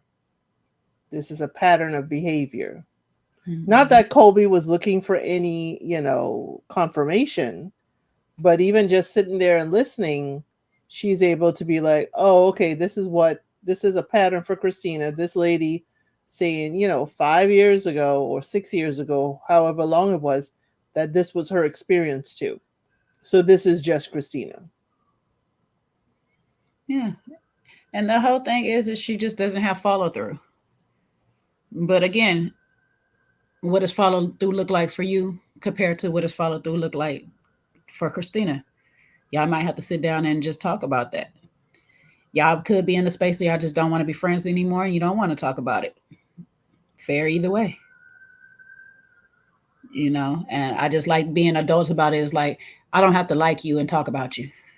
Like, I really don't. If I don't like you, I really don't talk about you at all. You don't exist to me anymore. Preach. You really just don't exist. I'm not trying to find ways to tear you down, to get at you. Like, you don't exist. And it could be like that too for Christina. We got to look at the other side. If it's like turbulent, she may be, all of this is confrontation coming to her. She may not go to the person if she knows there's an issue of confrontation there. Mm-hmm. So it may be resolve. Right. She's not to resolve it. She's like, if that person ain't gonna bring it up, I ain't bringing it up, and I ain't calling them to have to face that and bring it up. It's not a good way of dealing with things in my mind, but that may be her way of just shelving things, putting it away, and not dealing with it until 12 years later. Mm-hmm. Or, you know, sometimes some people just look at certain situations that's too petty for me to deal with right now. I got some bigger things that I want to deal with. Is other things. I don't know. She could be a conditional friend. I don't know. But the thing that what I'm struggling with is that I'm not hearing that wording Right. from people saying that long as you have something going on or she got something that she wants you to do, she's your friend. It's more so is she's not coming to me when I feel like she should. She's not apologizing when I need her to apologize. She's not owning up. Now, accountability is a big thing. That is a consistent thing that Christina seems to struggle with across the board of being accountable of the things that she does. And maybe that's part of the follow through that they're asking about is that you're just not being accountable for things and owning up to it. Have the pulling up to have the conversation and owning up to what it is that I say that you did to me. Regardless if you feel like you did them or not, I felt like this by you. And I think that's what the thing is that they're not receiving that space from Christina to allow to tell Christina what it is that she's doing to them to make them feel some type of way. And Christina just saying, I hear you out. I'm sorry that I made you feel this way. Let me work on that. Christina might not care to be friends with these people. I mean, right now, y'all can't ask her for much. She's trying to fight for her marriage right now. So I don't know. The way they're saying it, like, ain't nobody know about her. She a transplant to Detroit. Ain't nobody really know her. We friends with people because we from Detroit. I wouldn't want to be friends with you either then. Because you keep looking at me like I gotta pay some type of tax to get up in this group or something like that or whatever. And if our Detroit people are in here, y'all don't hate me because y'all know this is y'all. Don't hate me because y'all know this is y'all. And I know this is y'all because I have a product made with one of y'all. Y'all some proud people. Y'all some very proud people. I don't fully understand the culture over there. I know that y'all be beefing with different cities within the same state over there. I get it. You know, LA and Oakland be having their little thing, and LA and San Diego be having their little thing here, just like Shreveport and New Orleans and Shreveport and Baton Rouge. We be beefing. I get it. I get that part. However, when a person ain't from the D, baby, you gonna know. They gonna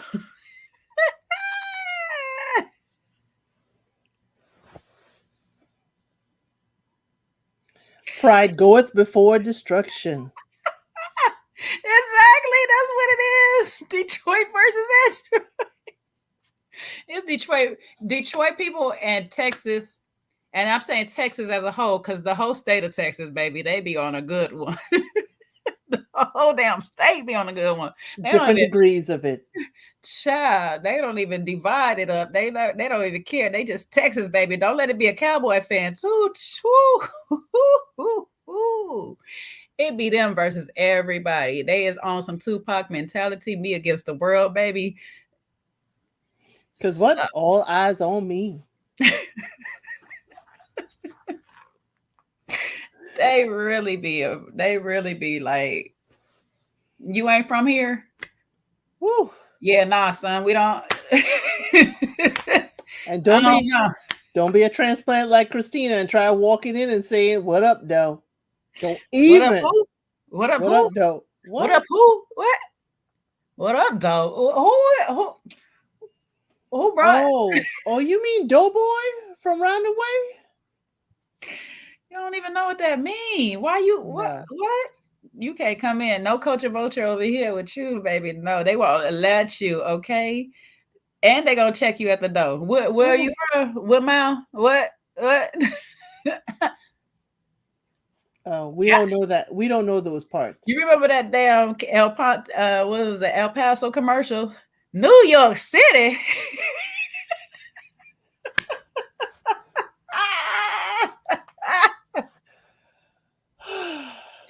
I Alabama. What? Where that at? And is that over in France somewhere? Where? I'm not gonna play with them. They're not slow like that. But No, but they will they're treat not. you. They will treat you like it's in a whole nother. There's Detroit and there's Michigan. They will treat you like that. It's like, wait a minute. You think Detroit is his own state? Like what? It's like, wait a minute. They'll have you questioning your, education. It's like, no. There's Detroit. No. Don't be saying no Detroit, Michigan. No, there's Detroit, and then there's Michigan. There's Detroit, and there's Michigan, Yeah. and everywhere else that's in Michigan. We only put Michigan because the post office requires it for the address, but otherwise it's just Detroit. Say it with the chest. Yeah, I was like, because I mean,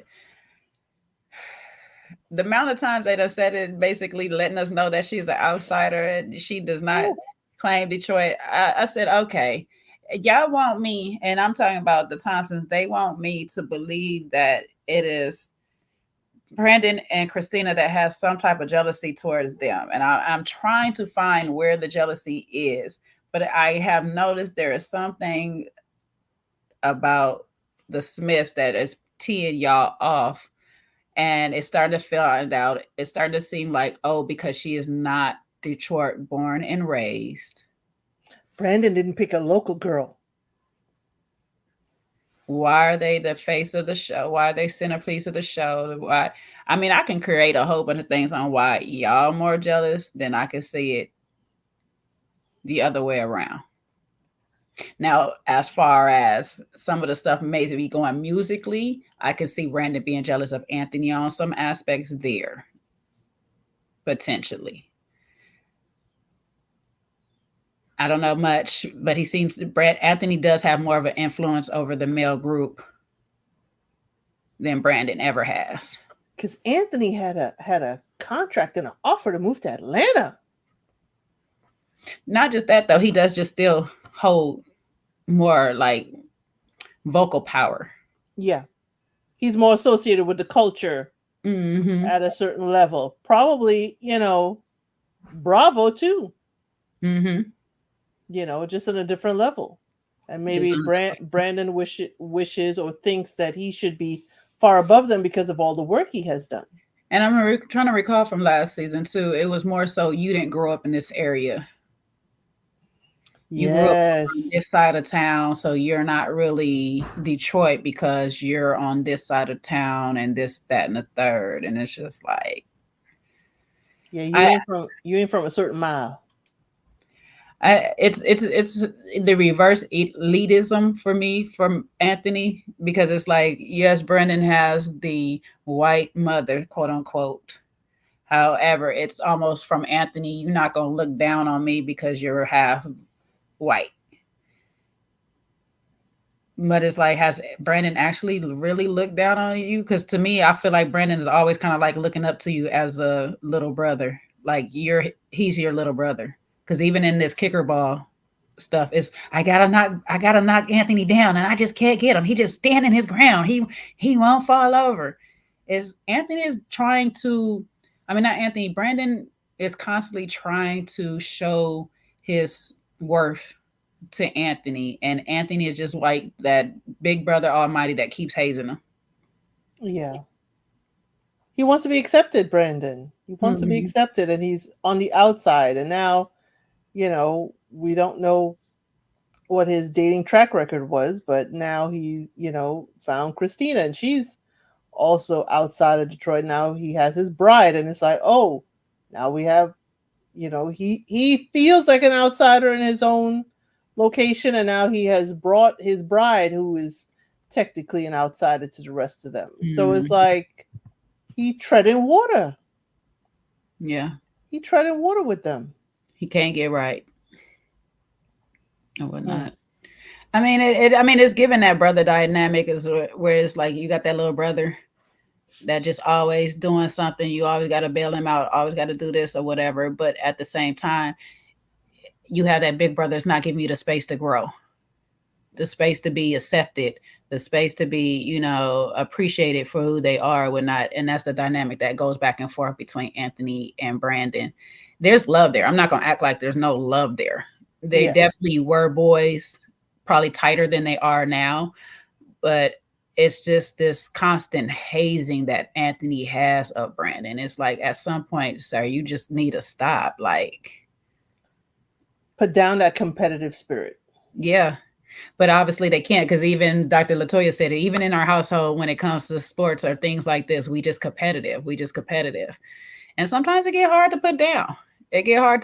Especially when it's like you used to joning with somebody, used to talking that mess with that person, and that person's like, okay, no, but for real, I need to tell you something serious.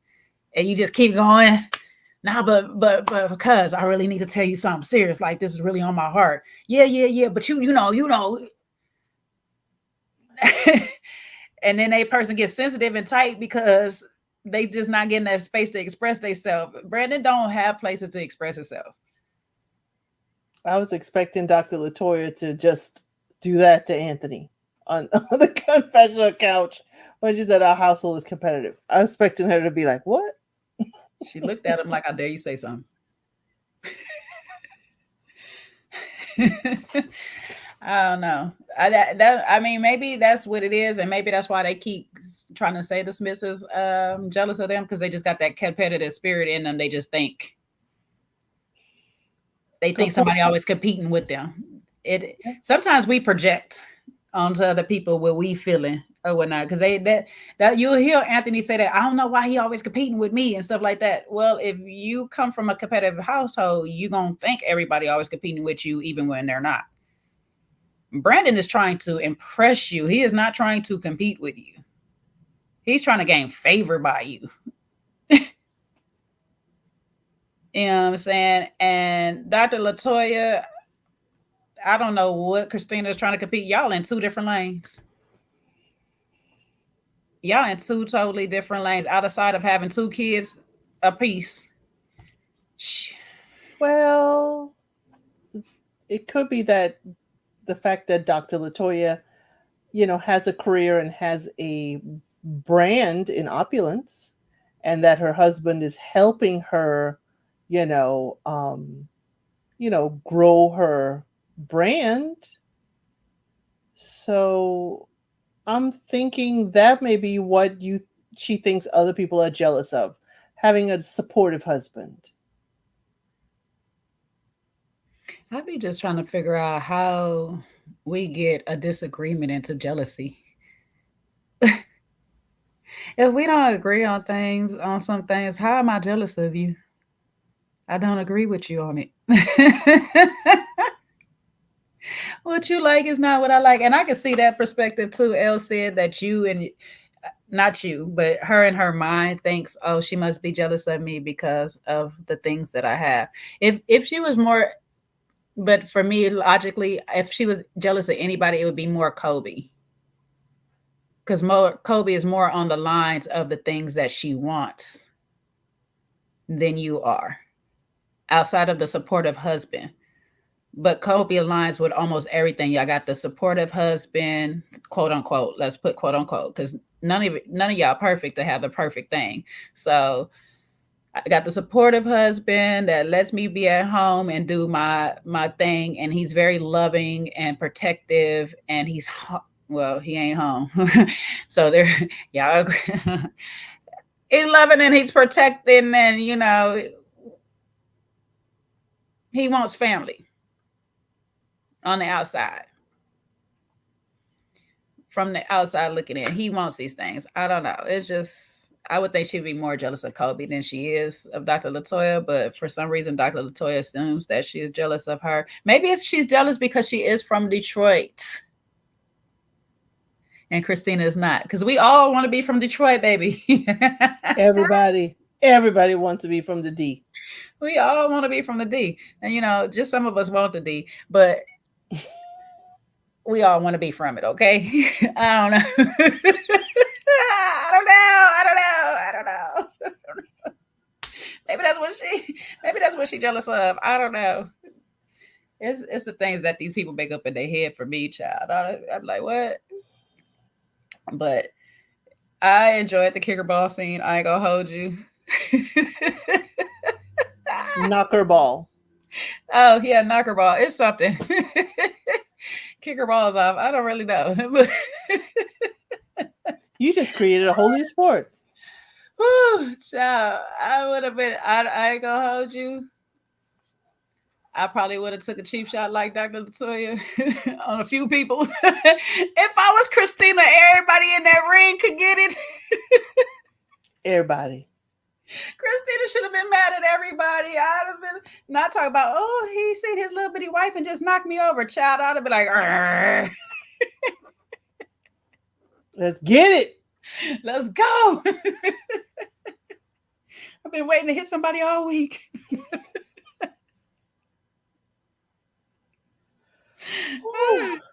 Child, balls would have been flying everywhere. Knocker balls. It was funny. It was funny. I don't know if you caught it, but when Brandon was trying to explain how he wanted to knock Anthony over so bad, and they was in the confessional, and the way Christina looked at him, I don't know. My thoughts for Christina read, and these are my thoughts for Christina, but they read as, you wish me. Yes. Your little soft ass couldn't knock him over if you wanted to. In what lifetime? I was thought she was saying in what lifetime. She gave a look, and that's what that look read translated to me. She was quite demure with the look too. Very cutesy. She just looked. She just looked. She was like, "Is that what you was trying to do? Abuse me." Didn't look like it to me. You struggled quite a bit with that, didn't you? You fall out the bed. You gonna knock somebody over? That's what it was giving. You knocked yourself over in that whole process. She was very demure. She kept her wits about her. She kept her cool. She a lot better than me because I come from a Jonah family child. That damn, the people in the back, my man would have been so mad. He would have been so mad. Lord, he would have been so mad. I would have been like, when? When? Where? Not from where I was standing. The cameraman been back there. He couldn't even keep the camera straight anymore because he'd been laughing so hard. My man would have been so mad. When? Oh, I was there. I saw it. Divorce papers are coming quick. That's not how I saw it, Brandon. Man, really? Is that what you... That whole time I thought you were just trying to bounce off the man. I did not understand. It was like a tennis ball hitting the wall, child. I didn't understand what was happening. He would have been so mad. So mad. But she did it. She did what was right. She stood by her man and was like, yes, right, baby. You knocked him down. You knocked him, boy. That's right. I loved it. I loved every bit. So Latoya and them said they was going to they worked on a game plan that they was going to walk into this thing open-minded and always positive. She repeated those words. I'm always open-minded. I'm always positive. I'm like, ma'am, you always open-minded, but every time he say, let's get together, why? What for? I don't want to. I don't need to. I don't see a point. That's not open-mindedness. I'm just confused. She got too much on her plate. She got all of opulence now too. So it's like I gotta cut the fat off of my schedule. Why do I need to? What purpose does it serve? Because I got opulent stuff to do. I got champagnes to taste. She just wasn't optimistic. That's what it was. Right. Okay. I got it. All right. She was giving some nice hits, though. I'll give her that. Did Christina and Brandon knock anybody over? They knocked each other down. They was both, the ladies was both on the ground, so they bounced off each other. And then the second time, Anthony knocked his wife over. So just Brandon didn't even knock anybody over. He knocked his wife over. Remember, she had said at the end. Yeah. He couldn't knock nobody else, so he knocked her. And she came up trying to go. Dr. Latoya is like, "You lucky you down, girl." It's like, yeah, okay, Christina. Because I'd have jumped under while she's down, and we'd have been laughing at Kiki and all. We'd have had a good Kiki right there. But I'm like, girl, girl, you hit me from behind. Payback. We'd have been friends after that. But sometimes you just got to get one in. That's all. Right, right. We'd have been friends. We'd have been good. But they did try to have a conversation.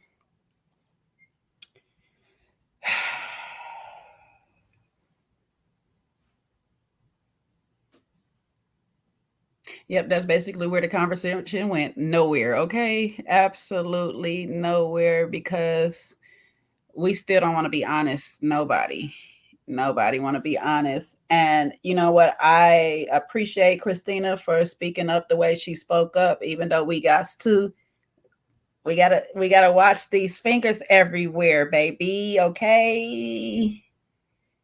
You know, I know you don't know Detroit culture, and nor do I, but I know in some cultures, these fingers flying everywhere outside of here, it start getting all wrong. Okay, so we gotta talk less with our hands. We gotta, unless we want to talk with our hands. I don't know. You want to do that, That's not Detroit. That's not demure. That's not cutesy. Yeah, the black culture. That's black culture, baby. No waving of the hands. You gotta. I mean, you just gotta know when you're waving the hands, what that might entail at the end. Okay, so sometimes you gotta just put the hands down. Now, I'm gonna say this: when I ask you who is saying what, I'm gonna need those two specifics. I don't want the plural, they, them, folks, people, the streets. Because when I sit here and say, oh, you, Kim, and Colby, I don't need to hear you say no, because you're not giving me a name of who these people is. Now, I'm not from here. You should be easy to tell me who these people is, because I don't know these people.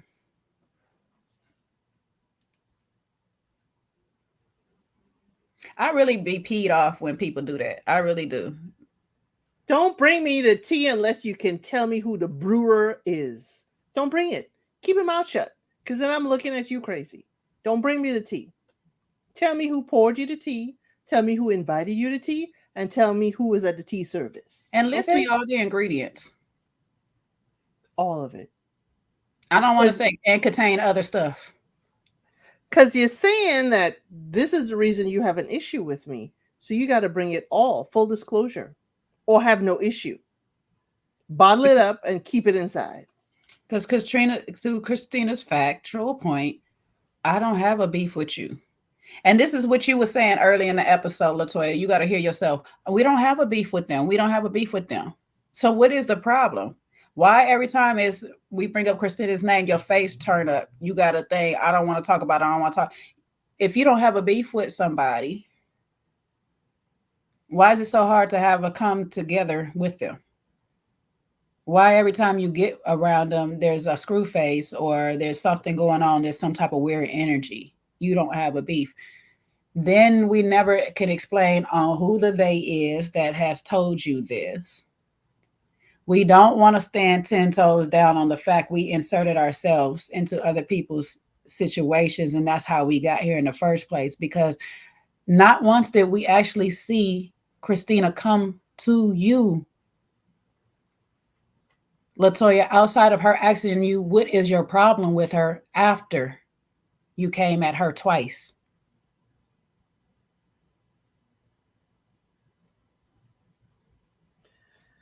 It's giving what my great-grandmother used to say.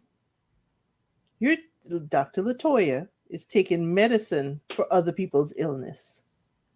She doesn't have any issue directly with Christina, but because other folks do, she has taken on their issue and is affecting her behavior and perception of Christina. As we were saying before with the whole, when Kimberly told Dr. Latoya, hey, what I have with her ain't got nothing to do with you. Everybody's experience of that person is going to be different. Mm-hmm. And I don't think Dr. Latoya allowed herself to have her own experience of Christina. She was too busy listening to other people and bringing that rather than be like, well, Christina was shady to me. Even with the Colby stuff, that is between Christina and Colby. Mm-hmm. You have not given Christina, Dr. Latoya, you've not given Christina the opportunity to present herself to you, because just because she may be a non-calling friend to Kimberly doesn't mean she's going to treat you the same. And especially if you got that iPhone. Yeah, and if she does, y'all acting like this lady is an unaliver, a thief. If this is the talk, then yeah, you take the precautions. I don't need you stealing nothing of my stuff like that. She a hussy. She comes to take people, man. If this is the talk, then you take a little bit more caution. But if the talk is, oh, she don't really resolve issues. Okay, well, when we have an issue, I know she's not gonna resolve it. Cool. But until then, we ain't gonna have no issue. She stay over there, I stay over here. I see how she treating some people. I might not agree with it and stuff. I don't have to rock with it. I also don't have to F with her. So therefore, I don't really have to say much to her.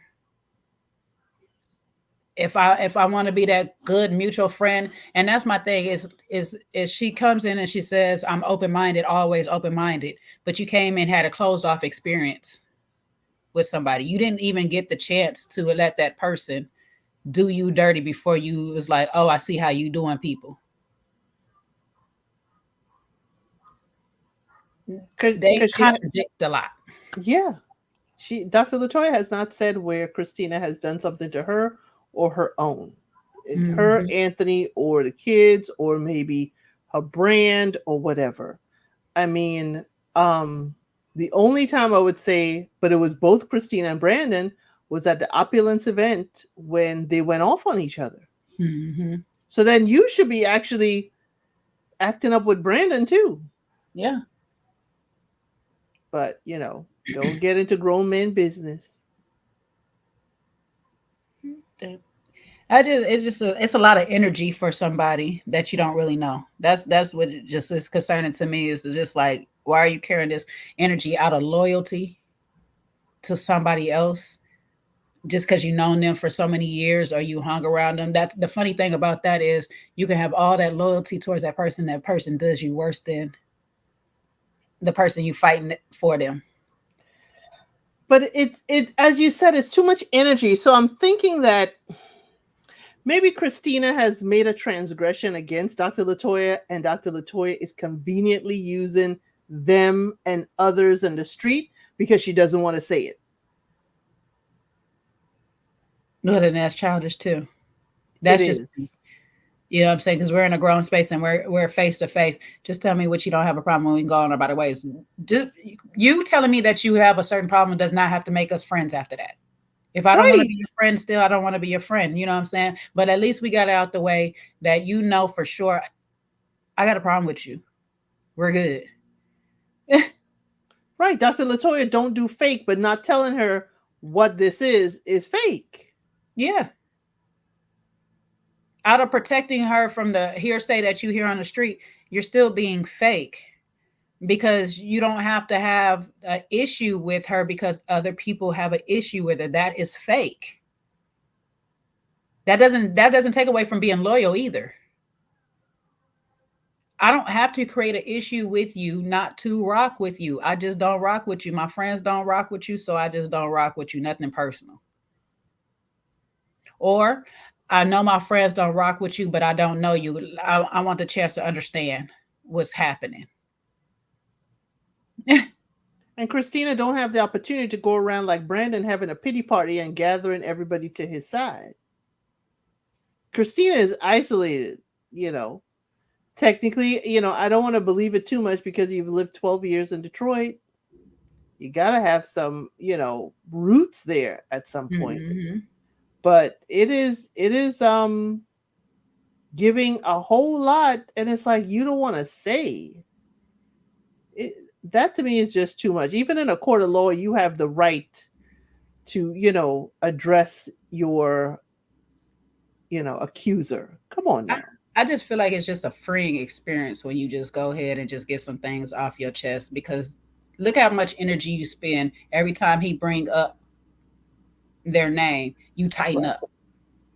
You get I don't want to talk about it. Your whole demeanor, your attitude, all of that changes. You can't have a good night or whatever. You're bothered by every time your husband wants to bring it up, and he just loves bringing it up every single time. You know how freeing it is to be like, honey, I already told that lady how I feel. We don't have to talk about it no more. We never gonna be friends. We don't have to talk about them no more. You know how freeing it is to be able to tell somebody that, like, I'm good on that person. And I really mean that. I wish them well. I'm sorry that they're going through whatever they're going through. I do not need to hear any more of their tea because I'm not trying to fix it. And you should have just as much heat for Brandon because he, according to them, he was out here, not being faithful to his vows. You should have that much heat for your husband who want to keep bringing it up every single chance, even though despite I tell you, I do not care about that person. Because that's just how much I do not care would be in my life, because I don't know who are you trying to get me friends with? Sir, I don't know this lady. I don't want to know this lady. I don't care if we got to work together. That's the wonderful thing. I don't know. I've just got a wonderful talent to be at work with people and still do my job and not. I have a wonderful talent of being cordial with people and not having to just like act like we got to be the best of the friends. It's like, hey, I don't know. It'd be easier though if she just went on and said, I don't know if protection is making her hold tight to who they are or if these people even exist. Right. But I personally am tired of this imaginary beef that is going on. I need this not to be, you know how much more freeing this would be if you let this go, because now this is your storyline. A person I do not like is now my storyline. Look how crazy that sounds.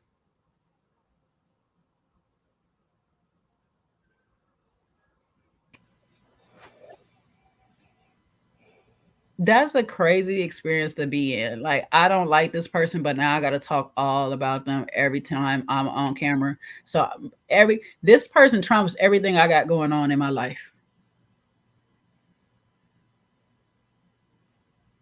Free yourself, ma'am. Free yourself. So your husband can stop sitting here trying to make them the focus of y'all storyline every 5 seconds. You're trying to promote your brand and he talking about them. Right. Trying to get Christina on his podcast, keeping Brandon out of the men's movement. It is a revolving around the Smiths. Golly. But they the jealous ones. Right. And most of the scenes when they together is not talking about y'all. Most of the scenes is not talking about y'all. That is crazy to me. And it's a couple that really need support right now. They can really use some real friends right now. And like I say, Latoya, we're not expecting you to be a real friend, but Anthony, you keep saying that you got love for Brandon and all this stuff. I need you to be a real friend. Stop just trying to be in the tea to be in the tea. But if you're going to really be in it, help the tea out. Help it brew. Help it sweeten up. Help it get better. I don't know. Do something. Talk about your man's movement. Your man's here needs your support. He needs your movement in his marriage, please. Russell. I don't know what more I can ask you to do because I just need you to listen to your wife, sir. We need you to start there before you get to listen to anybody else. Listen to your wife, okay? Because you over here having big pipe dreams with Christina talking about, we're going to worry about that bridge when we get there, but we're going to have another child. I'm just going to work her around to it. You know what I'm saying? while you driving around in her push gift.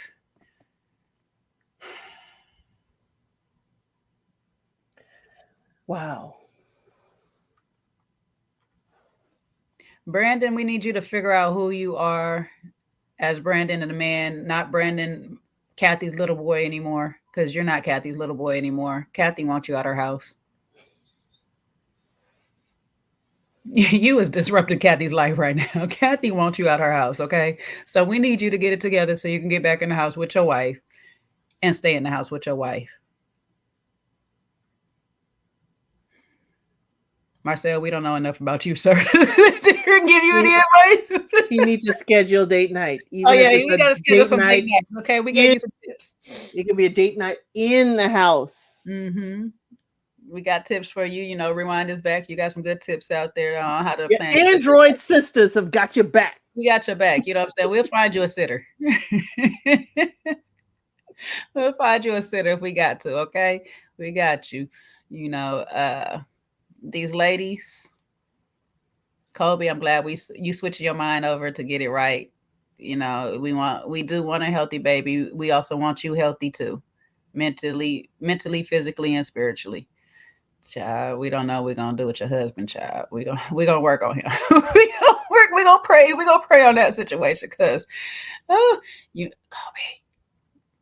Kobe, come in close. Okay, this is for us, girl. All right. When you had this baby, you go ahead and get them tubes tied real quick, okay? You just go ahead and just have them do it real quick, all right? Elsie is saying no because she is married and I am not. She is married and I am not, okay? I am giving unsolicited, unmarried advice. Exactly. Don't listen to her. It's either that or pop the pill, baby. I don't know what to tell you, but Kobe, talk to your husband. Y'all need to come together and figure this out. Or knock him out and get him a vasectomy. I'm just saying. It's a few things. We got a few options. We'll go with LCIDs first, okay? But time is ticking out. Why? I don't know. You might have had the baby already, so we might have missed that option too if you didn't think about it already. So Kobe, like the meme says, don't listen to the telling you. Don't listen. You know, I might be a friend like Anthony in this time, but I'm trying to really help you, okay? Because this man. No, talk to your husband. Talk to your husband, though. For she real. wants a boy, Jay. She can't do I know that. she wants a try boy. for that boy. But they need to talk. They need to talk, and they might have to come to agreement of a surrogate at this point. Listen to your IVF doctor.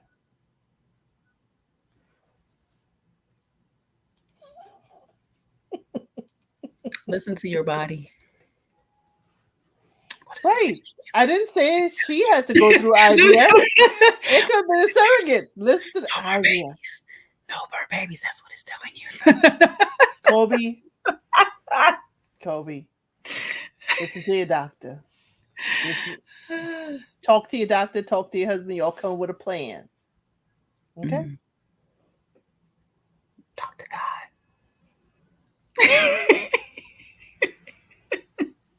Tell Russell that.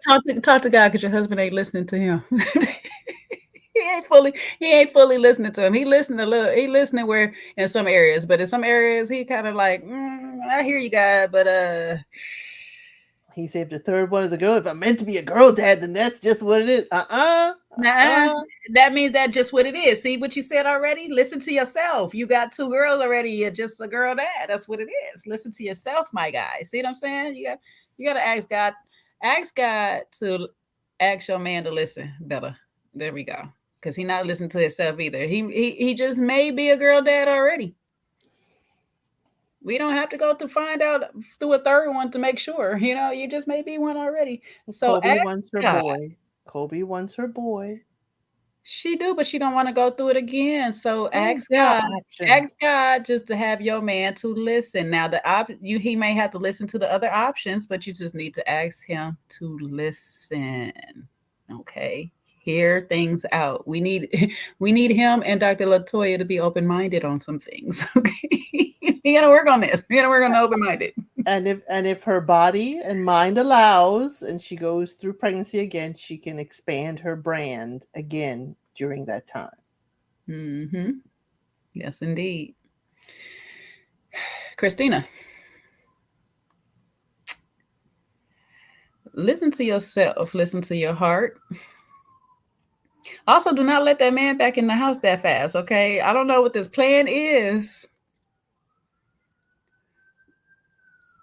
but make sure it aligns with you and your faith, and it aligns with God, whatever His plan is. So just watch him carefully. Don't, I'm not saying leave your husband. You know what I'm saying? I'm not saying that. I'm not saying that at all. But we gonna have to rewind some of the steps that we took. You know what I'm saying? So we just got to proceed with caution on that one. We don't want to end up here again. You know. So we got to make this last time our final time. So we definitely got to make changes to both sides, and we also have to take accountability for some things. Okay, you got to take accountability that we might have made up a whole scenario on how we want marriage to go in our head, and we got to let those dreams go. We might not have dreams and aspiration of singing the way that we once wanted to, but we can make some changes. We can tweak some things here or there. Yeah. Singers wonderfully don't have an age limit like that. So rappers tend to have the low age limit. Singers, you can come in here late. Sell your song, sing back up. Just be a writer, El Cid says. Just write. Got a lot of material. And write down all these feelings that you're feeling right now. Everybody, I'm sorry, unfortunately, heartbreak sells. Heartbreak sells. So if you're feeling heartbreak right now, write that. And being wronged by a friend, all that sells. Beyonce might be back in the market for looking for some more stuff soon. So therefore, look, one day we might be able to get Rihanna back. You might be able to write something for her. I don't know. So look at her career in writing. I ain't gonna hold you. Somehow, some way, some people that really aren't that talented have made it in writing. I unfortunately wasn't one of those talentless people. I may be jealous. Projection. Latoya. Latoya. Don't drink too much bubbles when it comes in. They go up your nose. They go right up your nose, I swear. And it tickles, and it doesn't feel that great. So be careful while we're focusing most of our energy on making this champagne that we don't add tea to the grapes. It may not ferment them the way that you like, and you may not get the taste that you want in the end. So we have to be careful with the tea intake that we are indulging in. We have to put a stop to it. Unfortunately, your husband is a tea bag.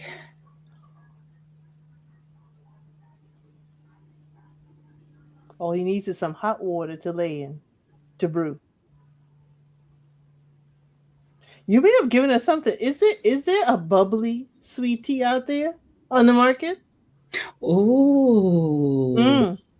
Tea flavored champagne. Okay, champagne. Okay, I was wrong. I'm gonna take it back. I went in a little strong. Okay, I see y'all reaction. The reactions of the okay. All right. He is more of a Lipton powder tea, not a tea bag. Okay. Okay. Powder.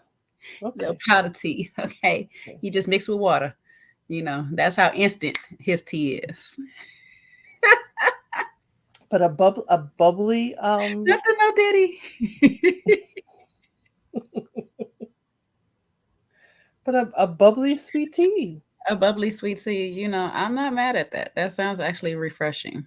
Yeah, that could be her summer up, instead of opulence, turbulence, It's a bumpy ride. Bubbly ride. Hit every bubble on the way out. No, but on the real though, let me stop taking shots because my little petty is kicked out. Thank you, Anthony, because you brought my petty back. Okay, you asked for this. Just in time for all the new seasons. Thank you, Anthony. It's about to be a petty. It's about to be a petty fall. Oh God. Okay. All right, Anthony. My bad. But no. Work on. I mean, show purposes. We kind of need y'all to be the bone collectors and things. We need somebody because obviously nobody else gonna do it. So we kind of need y'all. But I don't know. You gotta pick a side. You gotta either want the tea or not want the tea. But you can't just be halfway in the tea. Okay. We gotta pick a side. You gotta stand on business on one side or the other. You know what I'm saying? So if you're gonna collect the tea, collect the tea. Just stand on it. That's one thing I love about Sheree. Sheree will stand on the fact that she's gonna collect some tea. Now she might confuse you on her own tea. And she will tell you, you know, I'm going back with this, right? Right. You know, I'm going to her to say what we just talked about. No, just so you ain't surprised. I know she didn't think I was gonna keep this confidential. Oh no. Right. We have a show here. We are filming. Hello. The tea will runneth over if you bring it over here. And just like Bernie Mac, when he's like, I am telling. I will be telling. Oh, Diona is you're promoting things that we can't condone over here, but we love it. We do love it, but we cannot condone it. We cannot condone it, but we do love it. So if it happens, we will be here to discuss it in all its petty glory. Okay. But yes, we shall see, because there are some events coming up, and we shall see how these events go. It's sad that we're like this, Elsie. I'll be trying not to like the drama and the mess. Well, what else are we going to talk about if not the drama and the mess? That's what I'll be saying. I'll be trying not to like it and stuff. But when they give us the other stuff, I'll be like, oh, where the drama? I'm so sad. I am so sad. That's what right. And when they try to not give us drama, we're like, what the heck? Like, Naps Denver. You know, it's like, this is stale. So we need the drama. What is this? And if not drama, we need conversation pieces. Yeah, conversation starters. Yeah, we do. Because even without a whole bunch of drama between, you know, Brandon and Christina, it certainly leads to a lot of conversation. And though we can have conversations about the positive things that do be going on, I know there's a lot of legalities that goes on in filming some of those things and events and stuff. So unfortunately, we don't get much of those. But definitely, thank you all for being our conversational piece for the week. We appreciate you all. Okay. No hard feelings.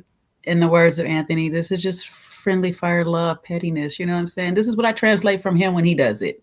Because it's like, no hard feelings, guys. You know, I don't really mean nothing by it because I don't really do it. You know. Love you, though.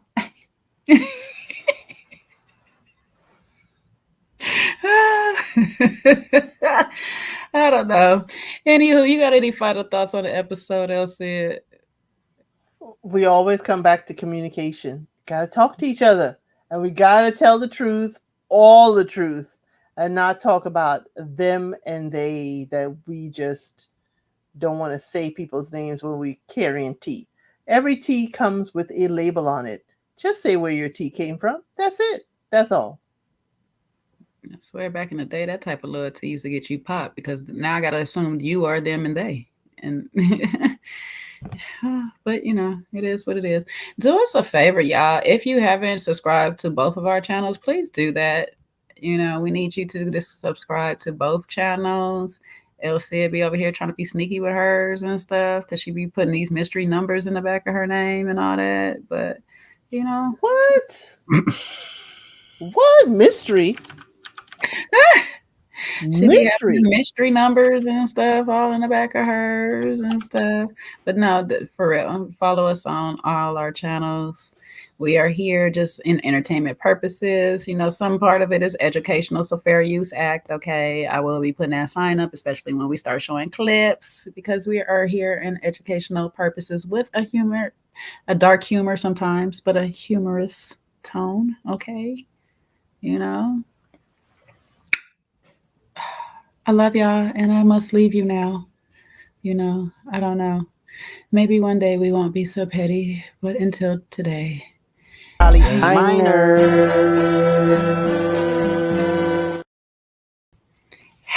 They not like us. They not like us.